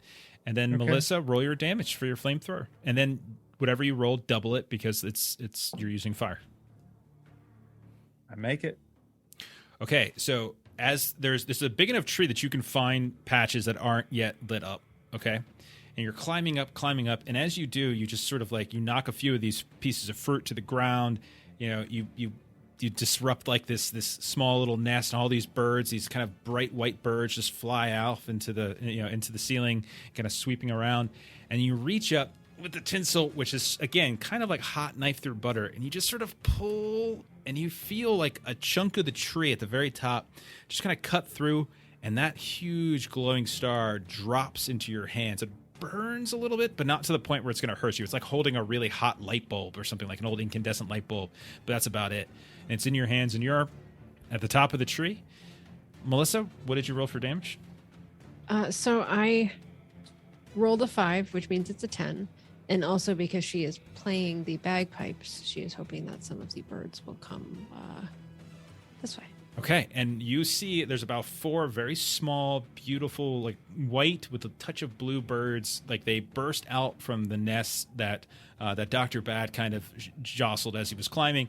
And they just, as they're looking like they're going to try to fly up towards one of the skylights, like out into the sky, the sound of your bagpipes come up, and they sort of turn back around and they start sweeping down in your direction. And 10 points of damage. And 10 points. Okay. It is still up and kicking, but it is now lit. It is its turn. I will see who it's going to attack this time around. Ashley? Oh no. Okay, so you can see as you start throwing these bottles, it's just going to sweep its giant branch that kind of extends almost like 20 feet across. You son of a bitch. 1 point of damage. It's a D10. Okay. Got a 1. I got 8 for Chuck and 1 for... Wow. I have my 1 armor, so I don't take You don't even take any damage. damage. And because you don't take any damage, you don't have to worry about the implantation I'm save. not pregnant. Yet. Okay. Kill it first. Hurry. So, Ashley, you're over here by this wet bar, and as you're over here throwing, and you duck down, your shell gets hit. You look down at your feet, and you realize a string of garland has started to wrap itself around your ankles. Oh, And that's when you realize it's bastard. moving, and it's not actually a string of garland, but it's one of these snakes that they are talking about. So I will... Oh God.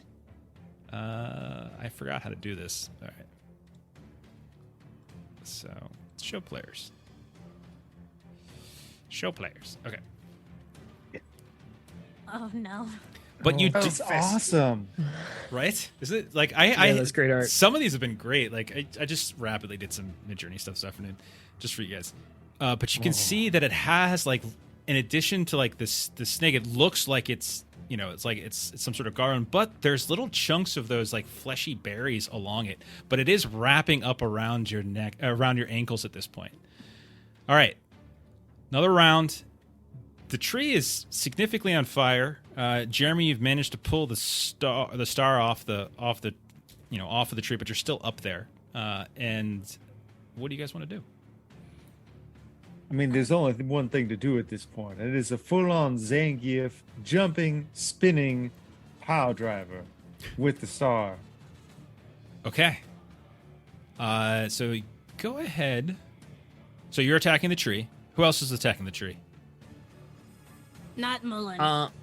I will attack the tree, but first I'd like to know, would the throwing snowflake bonus cold damage be like negated because it's on fire? No, but you would probably lose the snowflake. Probably wouldn't be retrievable. You Okay, still that's get fine. Yeah, you I'll get throw the charge. snowflake. Okay. Then Melissa, what are you doing? I would like to try to burn the snake that's going toward Mullen. Okay, so you're going to turn and attack the snake. Ashley, are you going to go for the snake too? Can't hear you. You are muted. I am muted. I would like to try and knock it out by throwing myself on the ground and then kicking my feet rapidly on the ground. Okay. All right. So go ahead and roll your attack. So it's roll your best melee weapon. I don't want to. That's a cool description, so I don't want to just say roll a d4. Roll your normal melee damage, and then Okay. Melissa, go ahead and Can roll. it swim? Actually, I think this one probably would be able to swim. I think Snakes can swim, so yeah. And it is alive? I do It is see alive. them under the water from time to time. Dude, when I was a kid, I had an irrational fear of That one sea would come snakes. up from the drain. No, They're no, super of sea dangerous. snakes. They're crazy dangerous, but they are nowhere near anywhere I live. But I had these like little wildlife encyclopedias, and there were pictures of them, and it freaked me the hell out as a kid. You were by the ocean enough. Mhm. They leave you in the ocean. Alligators didn't scare me. Sharks didn't scare me. But I'm scared of these stupid freaking snakes. Like I'm never Hey, gonna see. you and Indiana Jones, you're in good company. Why did it have to be snakes? Okay, so let's do damage on the snake first. So Melissa and did. Ashley.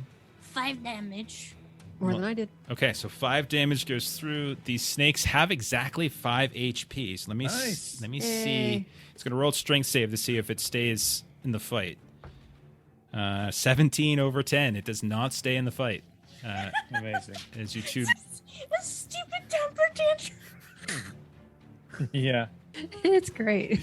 That's Okay. Great. So then damage on the tree. So we've got the throwing snowflake, and we've got Jeremy. Jeremy, if you're using this star, I'm going to give you a bonus D8 damage to your normal attack damage. It's not distracted, though. You're not going to get your distract stuff, but roll your damage. You're like normal. Okay. You get a bonus D8, and Steven, roll yours as well. Okay. So do my 2d6. 2d4. Take Um, 6. oh! I rolled double 4s, so that's 8 for me. Oh, it's fantastic. Oh, Hey. So I've got a 6 and a 6 for 12. You bastard. I'm terribly sorry, except that I'm not. Okay. So you throw the snowflake out. I mean, all of it triggers, right? Like it still happens. Mhm. It's Yeah, just, yeah. We record the damage. But yeah. It's just that Jeremy does better. I get it. No. You're like, as you see the arm retract from where it was like attacking Ashley, like your snowflake kind of reels out and just kind of cuts a good chunk of the arm off, kind of shortening its range. And you just see the limb drop to the ground. Then you see Jeremy just kind of like, as he's coming down with the suplex, you're getting ready to just sort of smash it. But then you realize like something's happening with the star. And this beam, this laser beam just sings right out of this thing. And it's like this long, almost like impossibly long lightsaber. And you just hear a zoom, and you just cut the tree clear in half, like in this sort of like diagonal half cut. And as you land on the ground, it does that classic, everything's fine for a moment, and then the top falls completely off, like right through the mouth, and drops to the ground. I don't understand how that happened, but I make sure to stand up and puff my chest out as much as possible right afterwards. So you look up, this thing's not moving anymore.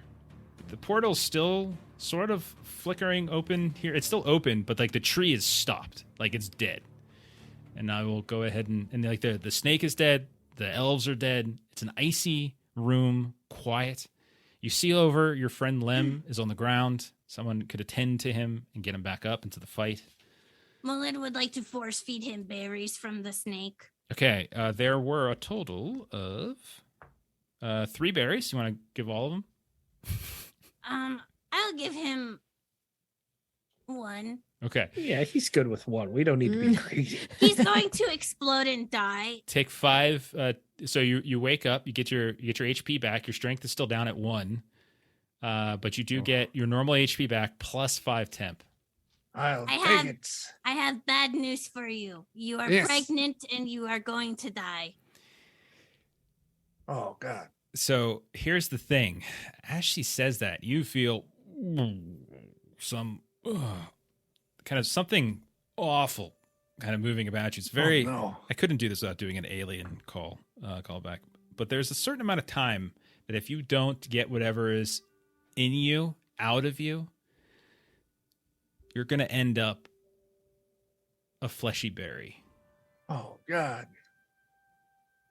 I It's not Okay. an entire loss, though, because we'll get temp HP when we eat you. There you go. It's true. Circle of life. There's only one Maybe- thing to be done for it. Point to the Maybe the spot where it feels doctor. like it's wriggling. I'm gonna poke this fiery hot fire poker into your chest. The thing that's in me, might it be fruit-based? High or low? I would like to be far away when this happens. It's fruit based. It's fruit based. I smell it, and I go, and I smell all these new holes in me. And I go, it's in this one. Okay. Who's performing the surgery? Is it Jeremy? With a Yes. fire hot Yes. with a hot fire poker right into where he points Dr. at. Bad. Okay. I am the doctor after all. The doctor is in. Me. Guts. It would be With fire absolutely poker. terrible of me to make Chuck roll a strength save to survive this, so I'm not going to. Oh, thank God. Instead, we're gonna say it's an Oddmas miracle. As you take the flaming poker, you stab it in, and you realize you hit something, and you just kind of pull it out, and poof, and you see at the end of this lit poker, there is this like big, sort of fleshy but greenish colored sack of something, juices Oh, my. dripping down from it here and Oh, there. it's a fruit. I'll You- just nod to my good friend Payne and just kind of hold it at arm's reach for myself. And you see, as you're holding it at arm's reach, as you right in front of you, Lem, you see a tiny little baby snake just sort of sifting around in the fruity no. pulp. Throw it through the portal. Maybe it will eat more elves. Pace is gonna flames flamethrower are- it. Yeah, that's what I assumed. Yeah. That's why I looked at you. Fair enough. Yeah, it's like a marshmallow over fireplace. I will Extra crispy. use my bananas to plug all the extra holes in me. Okay. So you use all the bananas. You plug the extra holes. Okay. Does anybody else do anything while you're in this room? I'm looking for children. I'm sorry? They He said wants they to were murder gonna more catch us- orphans. Oh, No, they said they were going to get us when we least expected them. no, yeah. You're looking for Oh, hang on. They're not here. They're not here. Okay. Malika, Is there a toilet nearby? Oh no. So as you guys are sitting there, kind of helping Lem figuring out what to do, you hear, and you look over and you see coming out of the dining room this massive, like, milky colored sludge with these two massive eyes, this huge mouth, and all sorts of like flecks of like red and greenish fruit bits. Also looks like there's goblets and plates and what looks like a leg of turkey or something like that. As this fruitcake ooze just sludges past you, ignoring you completely. And it just kind of contorts itself and it goes back through the portal, like back into its realm. And then you see, like, on your shoulder, Ashley, you hear the gingerbread guy, like, you did it. You took him out. Oh, wait, are those my guys? And you see, like, crawling out from beneath, like, this table off to the side, there's like 5 of these gingerbread guys, all of them with chunks of their arms or legs. Someone has a big old part of their head nibbled off by like mice or something like that, like Oddmas mice that are wandering around. And they're like, hey, Jerry, you made it.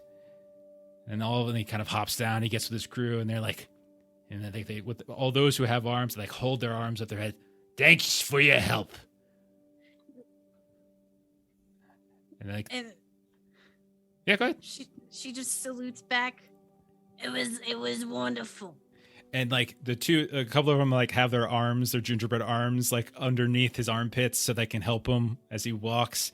And he's, hey, he looks back. Hey, I'll see you next Oddmas, right? I'd love it. We got Father Oddmas to kill. We're gonna fuck him up. We're gonna fuck him up. And they go through the portal And that is where we'll end our adventure tonight, with you all having killed the big boss and recovered a significant amount of patents and various schematics. Did. And made a We friend. did it. How wholesome. We really were just genuine true blue heroes. You did a We great Right. job. were. I mean, we you could have been selfish and we could have just left, but we saved the world. you robbed them freaking Right. blind, which is great. Yep. Okay. That is it. As we've been going 3 hours, it's too long. It's time to end. I feel like that was a good enough place to end. And you did kill the big boss, so that's the good one. We saved Oddmas. Yay! We did No, it. we Oddmas saved miracle. ourselves from being killed for our debts. You made a lot of money, is what you did. Did. Let's do a final roundtable, and then we'll get out of here. Let's see. Let's do this in reverse order. Chuck, tell us about DOK. Oh, yeah. On what is that? Wednesday, doing Alien, All Fear the Ishtar in Chapter 2, a bunch of space pirates. Is Friday New Year's Eve or no? I don't know. Saturday is New is Year's Eve. Saturday is okay. Friday, I think we're starting Heart. Ooh. Yeah. Nice. Very cool. Looking forward to watching that. Next up, Jeremy, tell us about his Patreon. Yeah. Aaron Reese on Patreon, comics, art, 5e assets, fun stuff. Check it out.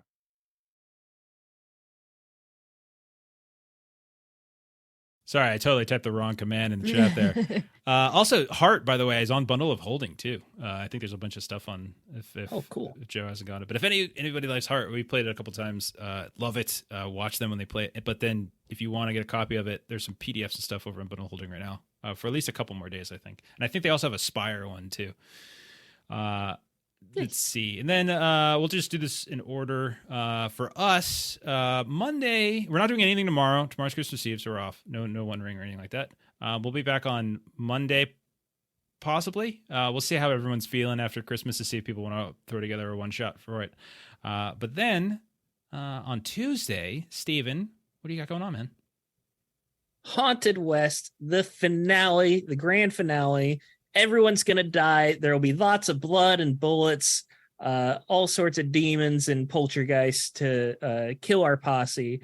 And we'll be giving away the core book of Haunted West. So please show up for a chance to win. The thing is massive. It's 800 pages. Uh-huh. I have read all 800 pages. It's a lot to read. It's a lot of content that'll keep you going in the Weird West for as long as you want. So please come join us.